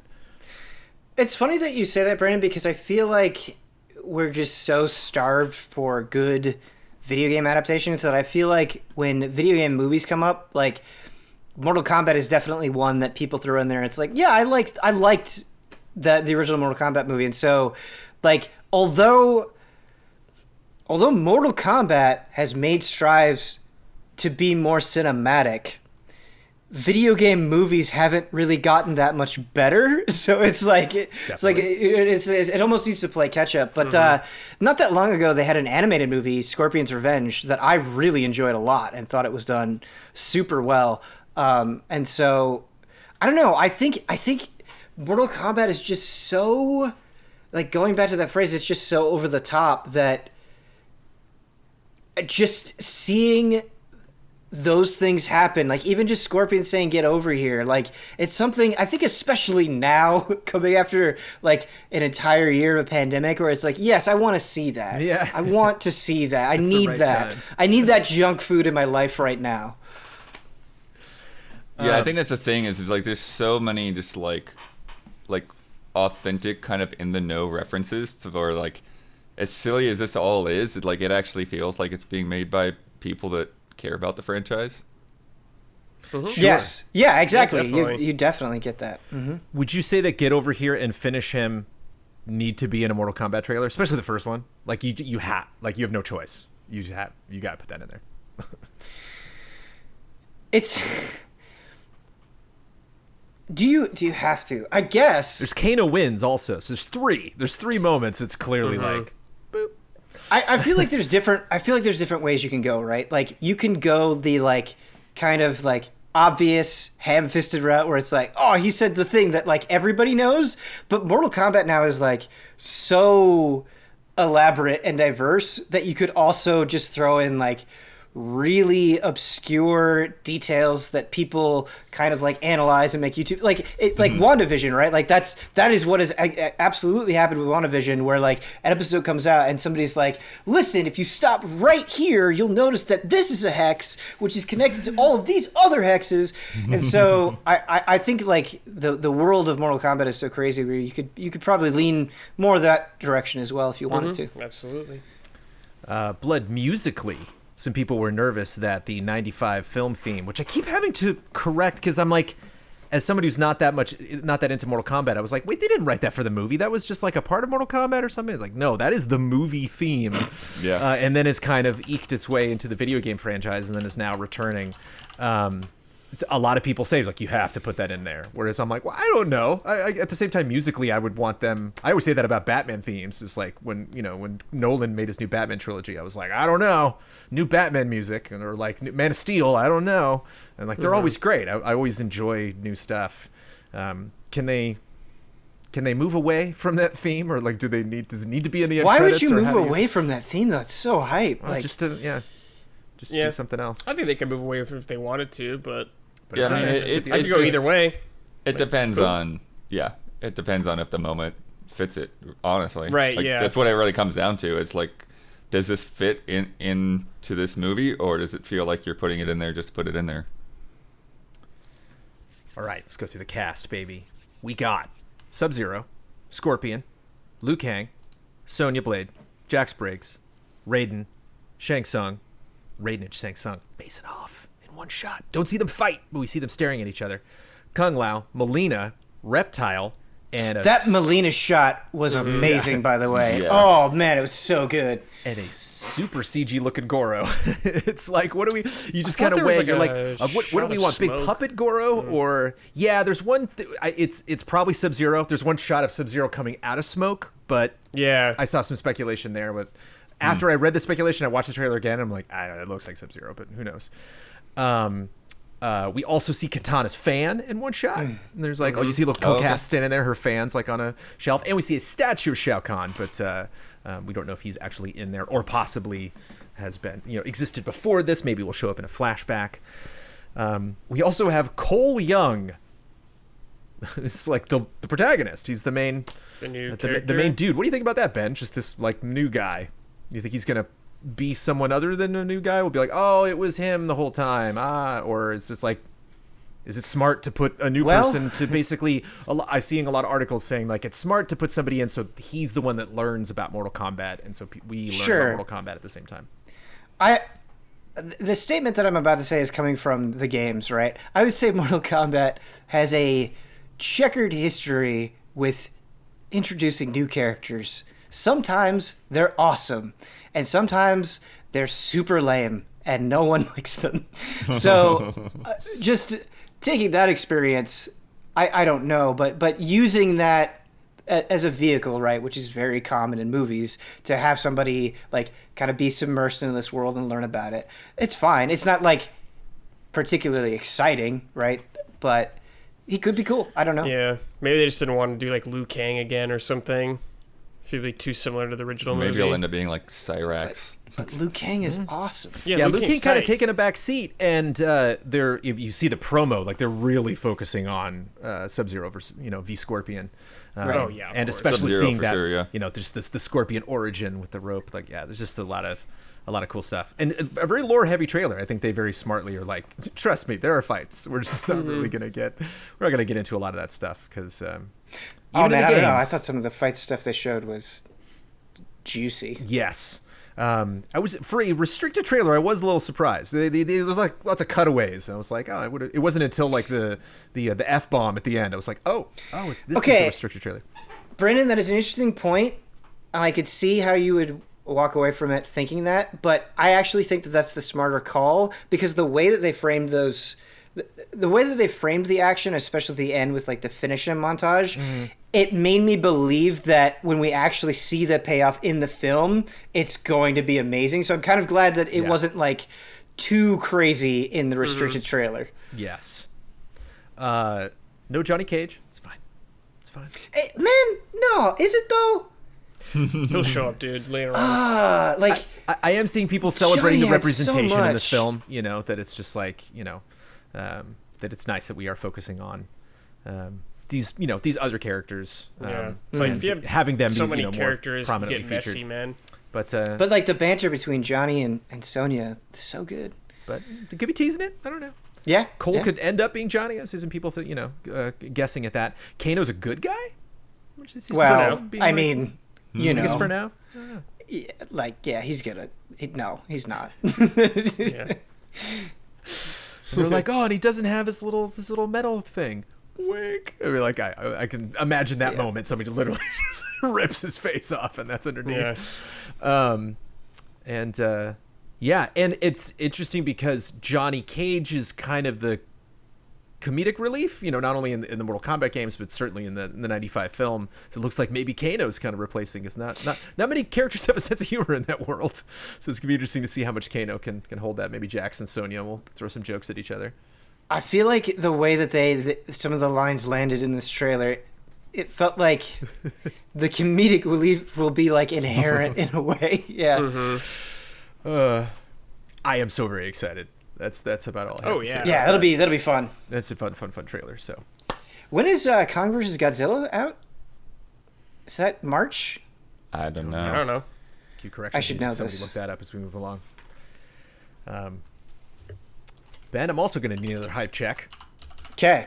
on the fact that, holy cow, everybody is making a Silent Hill game right now. It's like, or not. Like maybe all of this falls through. Rumors. I don't know, dude. The thing today not is a day goes by without people freaking out about the potential whatever of a Silent Hill being made by somebody at some time in the future, and it feels like we're at a fever pitch. So I felt like we have to. There's nothing concrete, but I just feel like we had to bring it up. Well, new Silent Hill rumors have been in full force for quite a while now, and it just seems like the rumor gets fiercer and more things get bolted onto it over time. But prominent Japanese developer could be very exciting. That is coming from Konami? That they're outsourcing a Silent Hill project to a, quote, prominent Japanese developer. Right. Which I guess you just want to start that guessing game? I guess that's why. Ha ha ha, guess, minions. Like, that's the point of throwing that out there into the world. I had this because Huber posted something about it, and I in reply to Huber, I posted an excited image, and I had this interaction with somebody on Twitter, and they were like, I just don't want to get hurt again, and I totally understand that feeling. It's been so long, and it's been treated so piss poorly that I get that, but it's almost come full circle to me, where like it's been so long. It's like it's so dry out there in terms of Silent Hill, and like we need it, especially seeing the meteoric rise of Resident Evil and how awesome that's been. That like I just want to be hopeful. Like yes, maybe it'll be miserable. It is Konami we're dealing with. Who knows? But I want to be hopeful. Apparently something's gonna be revealed this summer, so. At least fans, mega fans can calm down for a couple months and just not get their hopes up until at least that comes and goes. But there's also Bloober Team is freaking out a little bit, hinting that they're working on an existing horror IP from a, quote, famous publisher. Right. Yeah, I definitely saw a lot of backlash with that, where they're like, "Oh, I don't want this," but I don't know. Having just played through the medium and really enjoyed it, I would be very open to it. Feels like Bloober Team has been auditioning for Silent Hill, like their whole tenure. Sure, that's like the reason they created the company. Okay, like two guys are just drinking beers together. How do we make Silent Hill game? Like, well, I didn't really like the medium that much. I gave up on it, but hearing someone who's such a huge Silent Hill fan and having faith in that developer makes me happy for you. Yeah, and I mean, It's not one of those announcements where I'm like, oh, yeah, this is guaranteed to be good. But I think, man, even just the way the medium presents itself, it's so Silent Hill. And, even just the way that, like, you interact with things and, like, the way that the story unfolds and comes together at the end, like, just screams Silent Hill in so many ways. And so I think like I said, I'm open to it. That's my statement. If Bloober is not developing a Silent Hill, are they being super stupid right now? Should they just is Konami being super stupid, or is Bloober? Because these are apparently two different games. Like Bloober's saying they're working on a Silent Hill, and Konami's saying that they're giving a Silent Hill to a prominent. Bloober's saying that they're working they're working on an existing horror IP. There's not a ton of those that we would expect a sequel from with a, quote, famous publisher, and then Konami's shooting their shot in a completely different direction. So if you're Bloober Team and you are not working on Silent Hill right now, should you not say the things that you're saying right now?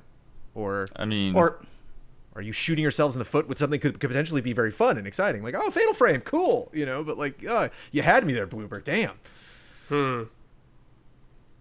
I don't know. I think this is something that we... Like, it could go either way, right? Like, it depends on if they, like looking at like the branching path here, right? If they are making Silent Hill, it depends on what direction they're taking and how it looks, and all of that stuff, which could be either positive or negative. And so if it's negative, it's like, I do feel like they are shooting themselves in the foot, because the people I think that were doubtful, it's like, oh, I knew this was going to be bad, and it's going to build like a lot of negative momentum up before the game comes out. But I don't know.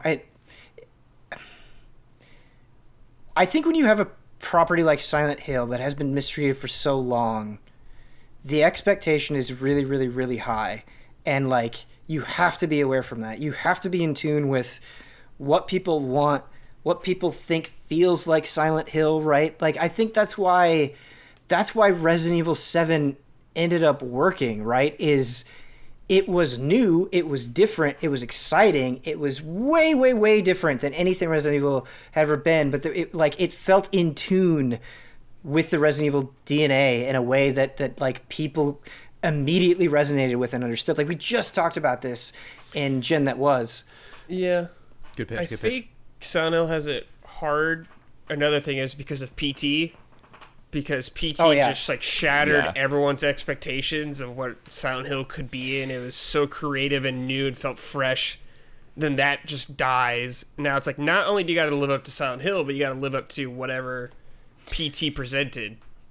Brad, I agree with you, and I think this is a good thing to bring up. I think we're kind of entering a point where it's been so far past PT, and so many things have been inspired by PT that I don't think the PT comparison is like quite as hot as it used to be. It'll still be there, but I don't think it's quite as hot. Right.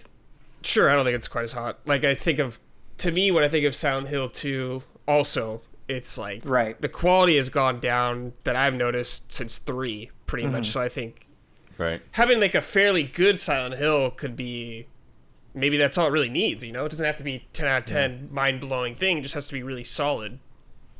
I wouldn't base it off PT at all because I think you already have expectations blowing up. I think that would just throw it way out of whack. How you don't reference PT is beyond me. I don't know how you wouldn't do that. You know, at least like have a hallway in one scene or sure, okay. Yeah. Have some radio first person or like, something. gouge your eye out, something.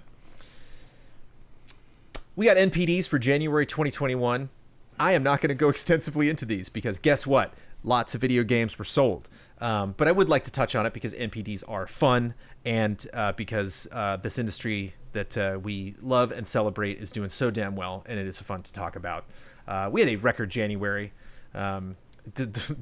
Everything about 2020 and the beginning of 2021 is not super fantastic, but gaming sales are always doing very well. Record $4.7 billion spending across hardware and games and all of that stuff, accessories as well. 42% higher compared to a year ago. Hardware was 144% higher than January 2020, 319 mil, only topped by 323 mil in January in 2011, 10 years ago. As we mentioned, Switch was the best-selling console in units, the highest January Nintendo had since the Wii in 2010. But the PS5 was the best-selling console in dollars spent. So PS5's more expensive, so they technically made more money. And that was the highest revenue anybody had since the Wii in January of 2009. And I think January is interesting because there's not a lot of competition and not a lot of marketing. So a lot of this, these best sellers are just kind of where we're at right now. It just kind of sums up what 2020 was like. What was the best-selling game? Call of Duty. Black Ops Cold War. Assassin's Creed Valhalla was number 2. And Matt Piscatella from the NPD group pointed out why that was interesting because when comparing each Assassin's Creed, all of them, their first 3 months, Valhalla is now the second fastest selling. What's number 1? Anybody know? Fastest selling Assassin's Creed. Best 3 months. I do know, so I'll give the others a chance. Because you saw it? Yes. Yeah. Was it Odyssey? It was not. Oh. Not a new one. One of them older Assassin's Creeds. I was surprised by it, so that's why. Is it Assassin's Creed 3? It is Assassin's Creed 3. Oh, shit. Which sums up a point you made, Blood, which I'm always going to lean back on, which is Assassin's Creed sales always have to do with the last one. So it wasn't 3 was great, it was 2 was great. Yeah. And Animal Crossing New Horizon topped Switch sales and topped it was the Life. Tops Life. It was the top selling Switch game. Mario Kart 8 Deluxe is in that top 10. Ring Fit's in that top 10. And Smash Brothers in that top 10. 3D All Stars is at number 11, almost creeped in. Just curious, just throwing that out there. If anybody can guess what number 18 is, I'll give you a hint. It was number 2 last month. Grand Theft Auto?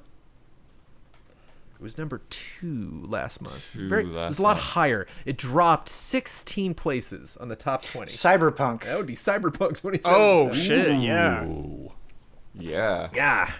Well, you can't even buy it in a lot of places. Well, that's it. You can buy it retail, but you can't buy it on PSN. Or Xbox, yeah. Happy to see Immortals Phoenix Rising at number 13. It was previously number 9. That is just a game I desperately want a sequel of because I very much enjoyed that. The game that it is based on still clipping its heels. Legend of Zelda Breath of the Wild at number 16. Mario Party at 19. And just forget it, And these are all not including digital. So it's just like literally the top 10 could just be Switch. Like this could all be ridiculous. But don't worry, Madden NFL number 4. It's the up Switch from number that doesn't 5. have digital, but the others do? Or Correct. There's no digital? The Switch does not report digital sales. Got it. And Miles Morales, number 3, still doing well. Nice. Yeah, that Spider-Man franchise is going to be around for a while. That's a good game, that Miles Morales. It is. These were not specifically reported by the NPD, but these do concern game sales. They were in also this week, but I'm lumping them into this because we are talking about money and games'. Valheim has sold 2 million copies in 2 weeks. Go Valheim. Goodness. Yeah. 5 people made that game. Go Wow. Valheim. I have it purchased and They downloaded. are I played it for about 5 seconds and was probably like, so whoa. happy. I have no idea what's going on. Check out the streams with Ian and Don and Huber and others. I got some Easy Ally streams to watch to learn how to play this game. And Remedy had a record year for the company, and they didn't technically release a game. Yeah. And it was their best year Control ever. hype. So, yeah. Things are going very well over there. And PC gaming hardware accessories grew 62% in the U.S. in 2020. Well, So- the Remedy news, is that from them reporting like how much money they brought in? Or I is believe that so. from- Okay. Because don't forget, they also have that deal with Epic funding one of their next games. So I bet that they got some of that money up front. Yeah, they're working on like that campaign for that shooter. What is it called? That's true Oh, as well. Yep. yeah. Crossfire? Yeah, I Yep. think it's Crossfire. That's the Microsoft money there, yep. So So they are firing on all cylinders over there at Remedy. Yeah. So Crossfiring on all kudos to cylinders. them. Also this week, Valve and Netflix are making an anime based on Dota called Dragon's Blood. Because why not? Why the hell not? so weird, but Yeah. okay. I'm not. I can't be surprised about anime announcements anymore in terms of gaming properties. It's just Oh, like, you yes. can. Animal Crossing anime. Let's do it. Let's do it. No Man's Sky anime. Let's go. Kevin Pereira and Adam Sessler are coming back to G4. Not surprised about Kevin Pereira. Surprised about Adam Sessler. He was very happy from leaving the industry, and so it's gonna be very interesting what kind of tone he brings back to G4 when he comes back to his job. Bandai Namco is hosting a Japan fighting game publisher roundtable on February 20th that you said was super hype, Ben. You want to just touch on that real quick? I mean, I hope it's super hype. It sounds super hype. Some Get them great all together minds to coming talk about a bunch of fighting games. Let's go. Yeah, that's cool. Stay tuned. Amazon Studios delayed the launch of New World to August. Now, to dump on Amazon Studios is probably a smart idea. Take your time. Take your time. Speaking of I Silent believe Hill, they said they wanted to like make sure in-game content was ready, right? Which is this very important like, for an This MMO, is yeah. their one big shot right now, Right. so they don't want to screw it up. do not screw it up. Silent Hill creator Kiichiro Toyama showed off some concept art of his newest game. It's creepy. It is, yeah. It's hard to look at. It works. Blasphemous got a crossover event with Bloodstained. This is so sick. It looks awesome. I didn't even know this existed till like a day ago. Cool. DayZ got a major stability update at the cost of completely wiping characters and servers. Ouch. Which, yeah, they must have done It if they thought that was a good seems idea. rough. But yeah, I don't. Seems rough. Maybe it's not. I don't know. Xbox announced an official wireless headset. Real smart. Very smart. I was actually surprised that it hadn't existed yet. But Yeah, same. the one thing that somebody pointed out, which is pretty cool, is that you can pair it to your console and your phone at the same time, so that like you can have your Discord going while you're also playing the game. That is very cool Uh-oh. and potentially useful. Elite controller owner Ben Moore just you hear click click. I stand type, by type, that. type. That Elite Control is great. I just really want to quote, how much does that cost? The Ben Moore story was an Yeah. Ian Hickman quote that is just so wonderfully perfect. Yeah. Avengers had a war table. Hawkeye and the next gen versions of Marvel Avengers arrive on March 18th. Fingers crossed. I just have to say, just today I pre-ordered the Monster Hunter Rise Switch Pro controller, despite already owning 2 Pro controllers. Nice. Proud of you. Speaking of fun Xbox announcements, it seems like every month, almost every podcast, Xbox is just like a fun little announcement. Certain backwards compatible games got a, quote, FPS boost that people are already checking out and digging a lot. Stadia neat. developers were told they were making, quote, great progress a week before they were fired. Just gonna leave that there. This is very, very frustrating. No Man's Sky added companions, aka pets, to the game. Mm-hmm. Cool. Stan Lepard, game composer who worked on Halo Reach and Guild Wars 2, has died. Pour one out for Stan Lepard. Damn. According to Final Fantasy XIV director Naoki Yoshida, the MMO has at least 5 more years to go, if not indefinitely. They're not going to let him go. Yeah, they're not slowing down. There's a 0% chance they would take him off that game. My life's work. Yeah. A developer was banned from Steam from naming their company, quote, very positive. What? Very Okay. good, very good. More to that story that I don't know, I'm sure. Yep. Shovel Knight, or just Shovel Knight's helmet and shovel specifically, are joining For Honor. It's just a meme at this point now, Yeah. man. Just show Yeah. like showing up in everything. Yep. And news to me, Arthur's underwear had strawberries on it the entire time. Not hearts. Not hearts? Strawberries from Ghosts and Goblins. I really thought it was hearts. Yeah, me too. We all did. Well, we know the new art, is that based on old No, art? they're or saying, no. They're, it was always strawberries. It's always strawberries. I believe it. Okay. This is like a Bernstein Bears. No, it's the it's the meme on the moon. It's like, they're strawberries? Always were. It's time for love and respect.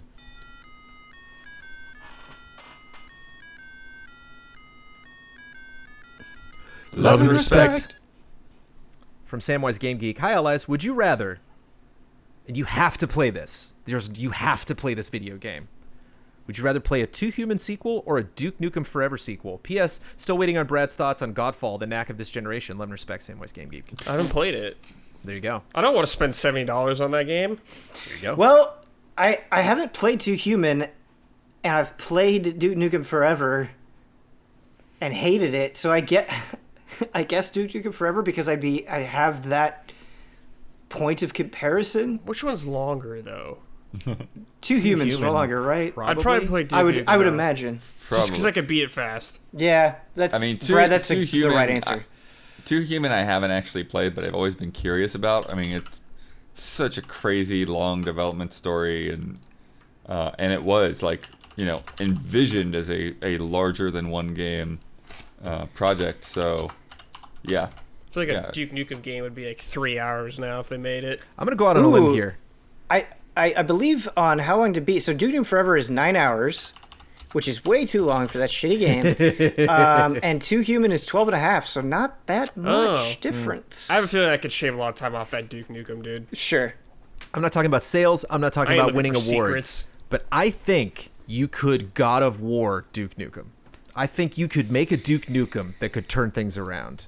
I'm not saying it's like the odds are very slim, The Duke? but I think it's possible. There's nothing compelling about the Duke as a character, though. As he stands now, I think I think But that's like the thing. Kratos, at least, like even Kratos' backstory was infinitely more interesting than Duke Nukem in the first game. I think it's possible.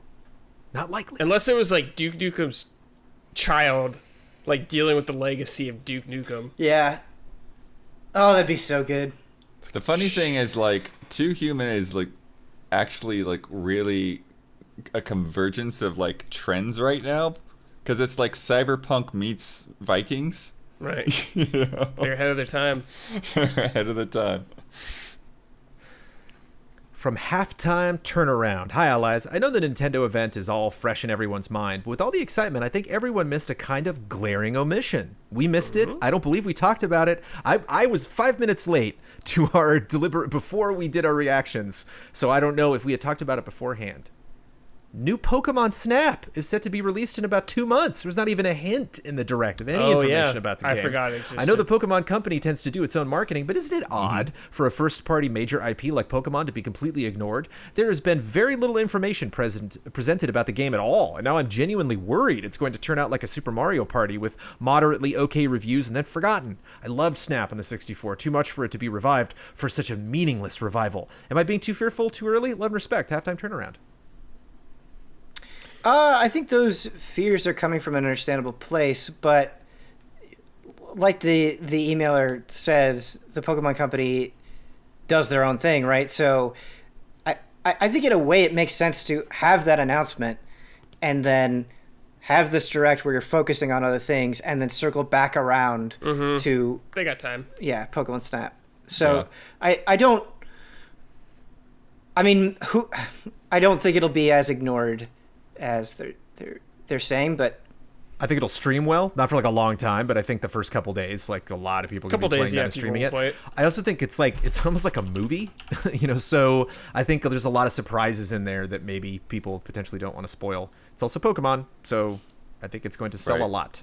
Yep. Well, too, I don't remember the exact sequence of events, but wasn't it like we'd had a direct or something like the day before, and then suddenly new Pokemon Snap showed up and randomly the next day. I don't remember. Yeah, it was one of these weird no-win situations with that game when they first showed it off. So yeah, who knows how they're marketing it? I wouldn't worry about it too much. For sure. Let's play a game. This game is called A Win for Anime. Oh, this is from Andres Nukem. We love anime. It's a fact.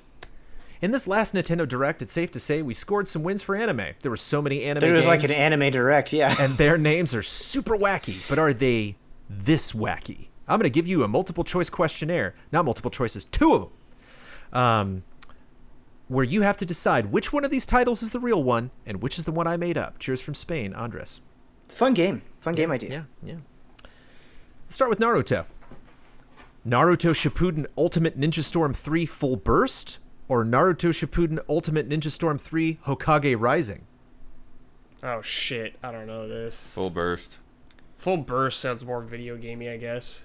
So, wait, are we saying which one is the real one? Or the real Yeah. one? Which one is the right one? Yeah, I think Full Burst is the right one, but I don't know. Correct. That was on PlayStation 3 in 2013. Nice. Starting off on a good note. How about Dragon Ball? Dragon Ball Z Ultimate Battle 22 or Dragon Ball Z Definitive Tournament 3 Android Wars? Ultimate Battle 22 is the real one. Yeah, Yeah. PS1 game. Yeah. Wow. I played a lot of that game. Wow.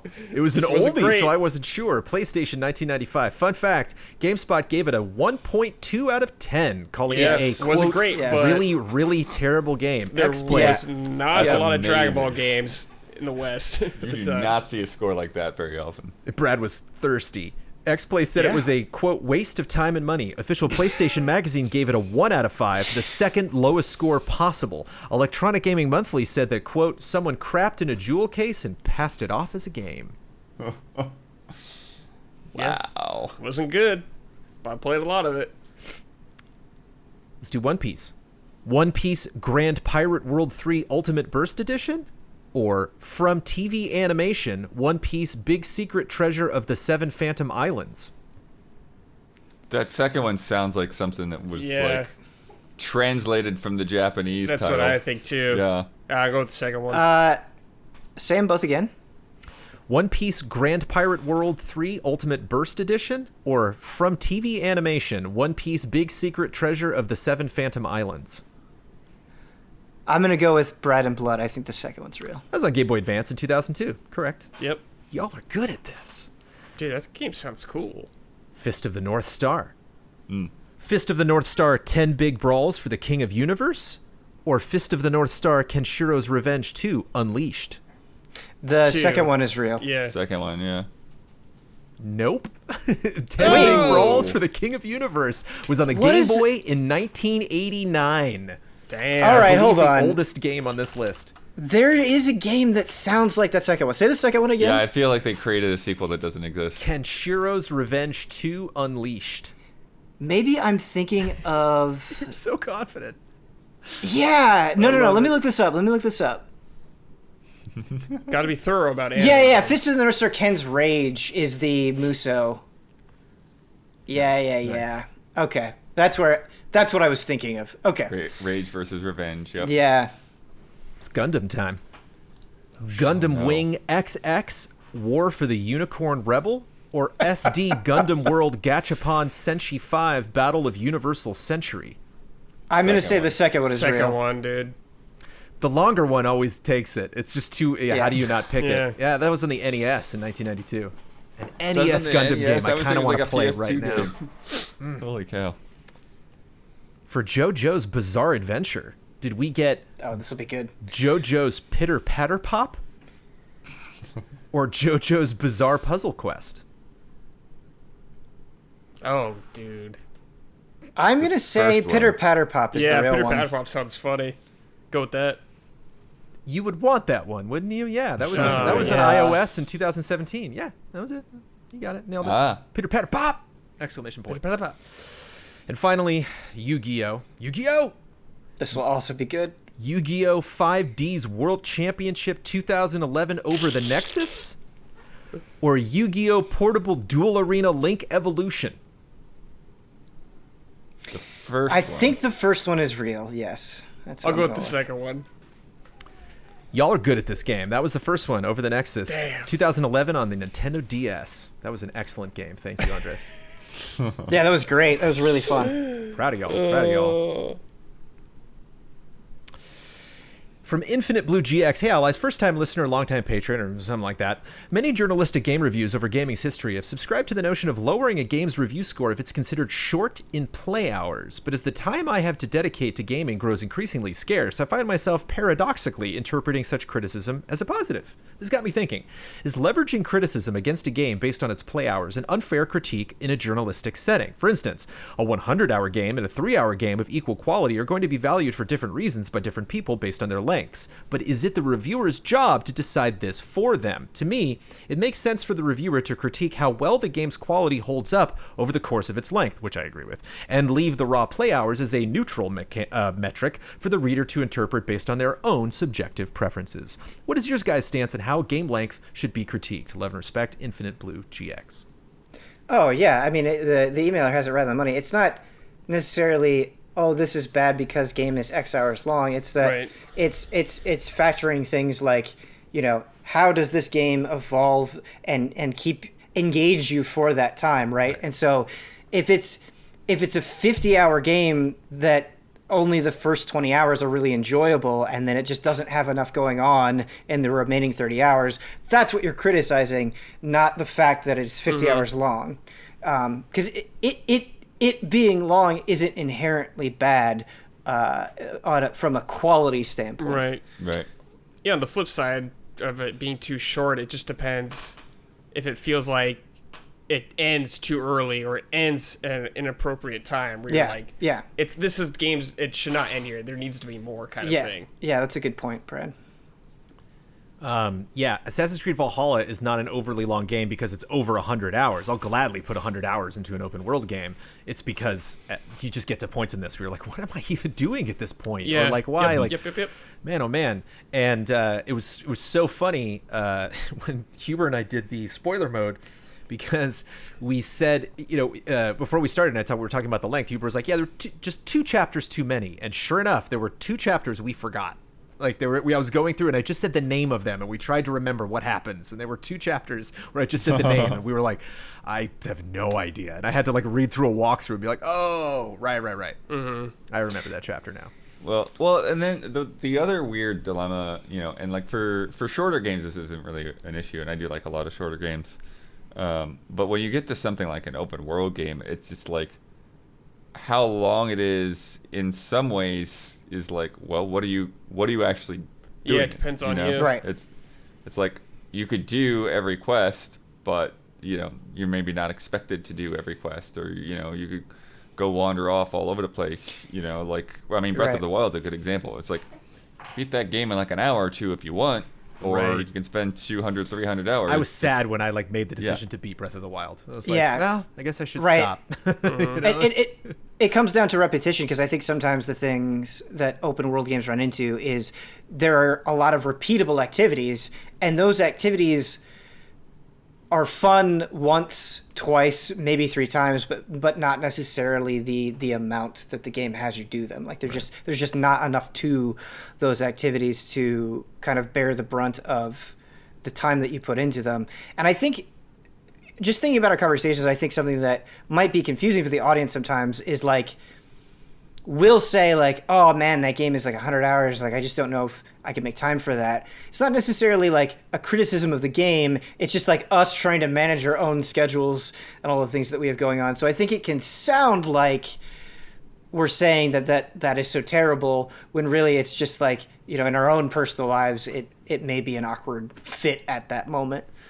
Yeah. Well, and then like the same kind of thing, like, you know, a linear game versus a more open game, like those things are not inherently good or bad, but it's like, how does it fit that game's strengths, you know? Right. Exactly. Yeah. Let's play another game. JG gave us this game, and this is low-hanging fruit. I'm sorry. I got to play this game. He knew what he was doing.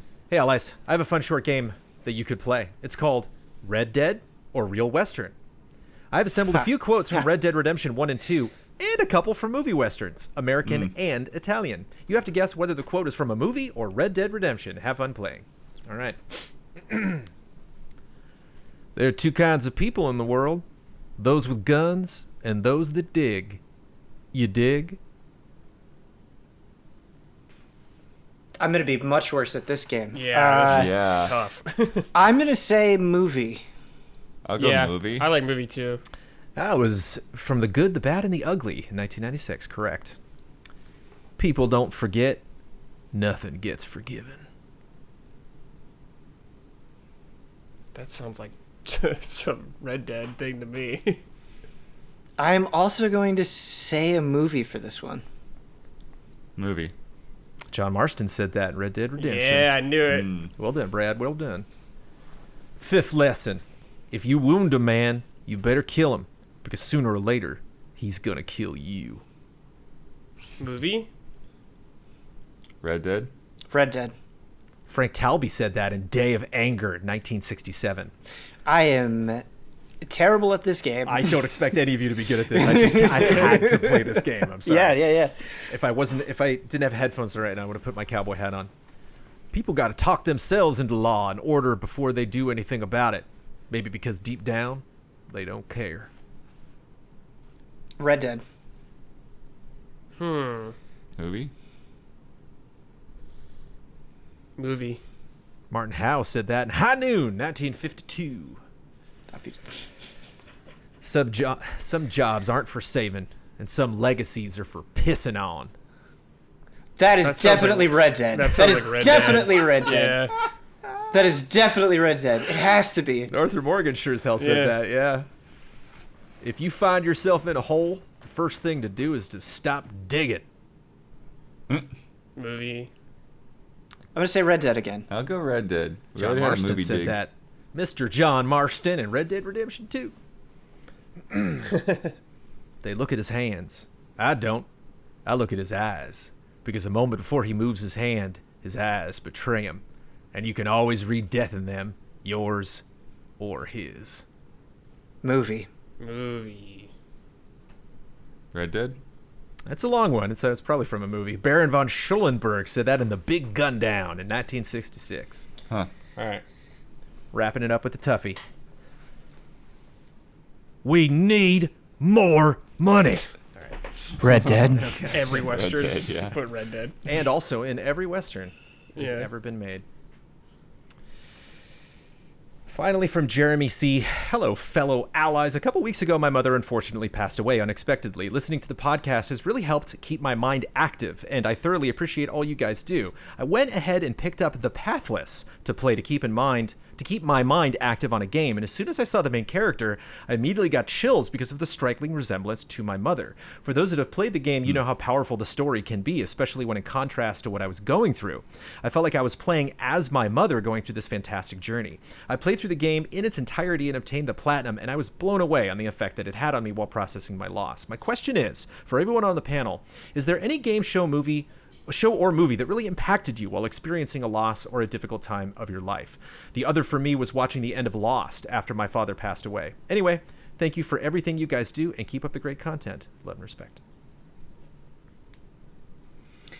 The original Dark Souls was kind of like that for me. It wasn't related to like a family tragedy or anything, but I was playing the original Dark Souls like around the time when I was an intern at GT, and I just like felt like this anxiety of like having to prove myself and like constantly questioning my value, you know, for something that I loved so much. And so I think like going through the challenges of Dark Souls was kind of a way of venting that energy at that time. Yeah, I think mine's probably more similar to Ben's than to the questions experience. But when I was between G4 and game trailers, Dragon Quest VIII was the game that like I was, you know, like we were talking about long games, you know, it's like, Yeah. but it was one of those things where it's like, okay, you know, I've done what I can do for today in terms of searching through job listings and sending out resumes, and so I can't do anything else. So I'm just going to sit down and, you know, go through some turn-based combat and listen to some great music and go through this story. Yeah, I can't like pinpoint like exact locations, but I remember playing Red Dead and that really helping me in a moment. The first Red Dead. And also I think around Skyward Sword, something around then, really helped perk me up. It's funny that you mentioned that, Brad, because I feel like Skyward Sword definitely helped perk me up in a very particular time. I think that's like part of the reason why I'm so affectionate Sure, towards yeah. it. Yeah. I actually, this will get a little personal because this was like a month or two ago. It was a month ago. It was on Christmas, of course, because it came out on Christmas. But like, I've been going through, I'm a film major, and so like one thing that I've often struggled with being in games journalism is just this like, it'd be fun to make a movie, it'd be fun to write, you know, and I've written a screenplay here or there, and like, you know, just in the last couple of years, I've just kind of struggled making time for that, having the creative energy, especially in 2020. I like finished 2020 and I'm like, I don't feel like getting out of bed, you know, so it's like even more difficult creatively fulfilling myself. And then along comes Soul on Christmas, and I remember seeing it with my mother and father-in-law, and Soul is basically about a guy being like, what's the point of life? Should I be an artist or not? How do I fulfill myself? And Amanda even just kind of looked across at the couch at me and was like, hey, look, it's literally everything you've been saying over the last like month. And it's like, yeah, this movie kind of hit that on the nose. Also, every film I've seen about a father or a child in the last year and a half was just a little close. Yeah. Yeah. Holy cow. Yeah. Yeah, just kind of hits in a different way. It is time for bets. Next week's bet. Ghosts and Goblins Resurrection launches next Thursday, February 25th. Before the podcast records, I'm going to start a game on the default difficulty setting and then immediately walk to the right. How long will I survive? Brad Ellis. How long? 15 seconds. Aha! Ben Moore. May have overestimated this, but I said 25 seconds. Yeah. I see. That's the danger. Is if you go high, then you want to have the spread. So I think that was I wasn't sure. Bloodworth, I'm scared. I may have overestimated this, but 4 seconds. Oh, okay. Hey, you know, that's not bad. You have to, at least when you get hit that first time, that's at least a couple seconds there. Well, I went 10. So I wish I'd gone a little bit higher, but that's an interesting spread. So we got the low. So anything 12 or lower, we got it. Whew, we will see. Last week's bet, and this is a little bit contentious, but I went to Mario expert Michael Damiani for the answer on this one, and I feel pretty confident. Last week's bet, Super Mario 3D World plus Bowser's Fury launched on February 12th. I wanted to know how many worlds were going to be on the backs of the box. Brad Ellis actually sent us the picture of the back of the box. Shout out to Brad for having that physical edition. And Michael Damiani was not on that episode. Michael Damiani is not on this episode. Michael Damiani didn't know what anyone bet, and I sent him that image and said, what do you think? And his assessment was thus. There are three things to consider. One, there are 3 clear screenshots of worlds from Super Mario 3D World. So that's 3. In the middle is like a tableau of art, of elements, but they're all from different stuff. So you're not really looking at a world. Damiani's like, I don't call that a world. I think that's just like an art piece. That's a collage. And then according to Michael Damiani, all of Bowser's Fury is a world because it is one big area. Yep. So that's 4, putting the bet between Michael Huber at 3 and Daniel Bloodworth at 5. Brad, you bet 8, I bet 6. We're both wrong. That's between the two of them, giving both teams a score, bringing the totals to Jovial Penguins 6, Vociferous Beavers 2. Nom, nom, nom, nom, nom, nom, nom. So yeah, you got 2 points on the board there, Blood. You can be proud of yourself, okay? Because I'm proud of you. Let me tell you about patreon.com/easyallies. Some people were jolted in the last podcast when I dropped the announcement that we did have thrown up on Patreon, but not a lot of people check out that patreon.com/easyallies, that we are sunsetting Fiasconauts, which might potentially return in the future. In its place, which I have just recorded with Ian Hink, is Fast and Loose, which is a show we have done before. We are going to be doing that once a month. That will be exclusive to patrons. And I just want to say, Jessica Linverdi was in that episode, who you will know from Fiasconauts if you've watched that before, and Mr. Don Casanova. Don Casanova dropped a little pearl about himself that I'm going to tease to our audience and the 3 of you about his sleep habits that is absolutely worth the price of admission. I gotta know, because I do not understand Don's sleep habits. It's wild. Having worked with him for all of these years, it does not add up. It was the thing where like it was over, and Don's like, "Should we keep that in the episode?" And it's like, Don, there's no way you're cutting it. You're gonna have to drive to Ian's house and wrestle the mouse out of his hand to have him not cut that into the episode.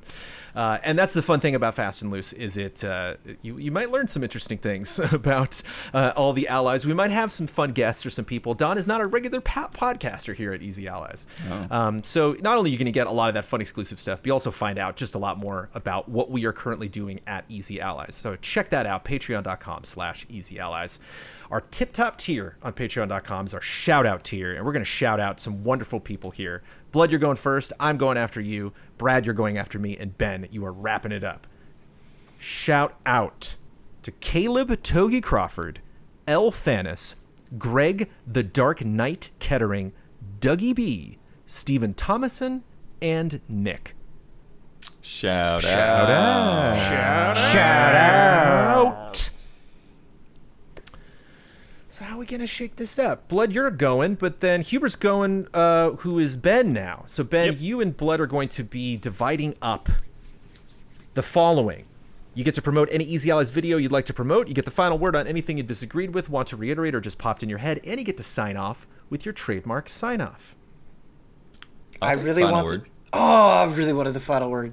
Oh, you do? Okay, I do. I'll let you. Yeah, they're in the lead. So I have- think maybe that can be a rule set. Whatever team is in the lead, they get 2, and then the other team gets 1. So like, I'm not that passionate about Or maybe this, they get to pick. So I- final word. What else you want, Ben? Final word and what else? I'm because Blood very generously gave me the final word. I am willing to let him have everything else. Oh, okay. You got a The video? other you wanna thing is promote now I there, have to Blood? figure out what I'm gonna point to. All right, what's your final word there, Ben? Okay. My final word is Skyward Sword is a great game. Deal with it. I would like to promote Ian's most important video editing tips from last week's Easy Update. That is a fun video to watch. If you've got a little bit of experience with editing, I think you'll pick up some things. I saw a lot of comments from people that are like, I've been editing for years, and you just saved me a lot of time. Yeah. But it's also a fun behind-the-scenes thing. And I know a lot of people ask, they're like, we want the behind-the-scenes or this or that. And like, here it is. This is a behind-the-scenes of our awards video. So if you haven't watched that Easy Update yet, go over and check that out. And we will see you before the next Blood Moon rises.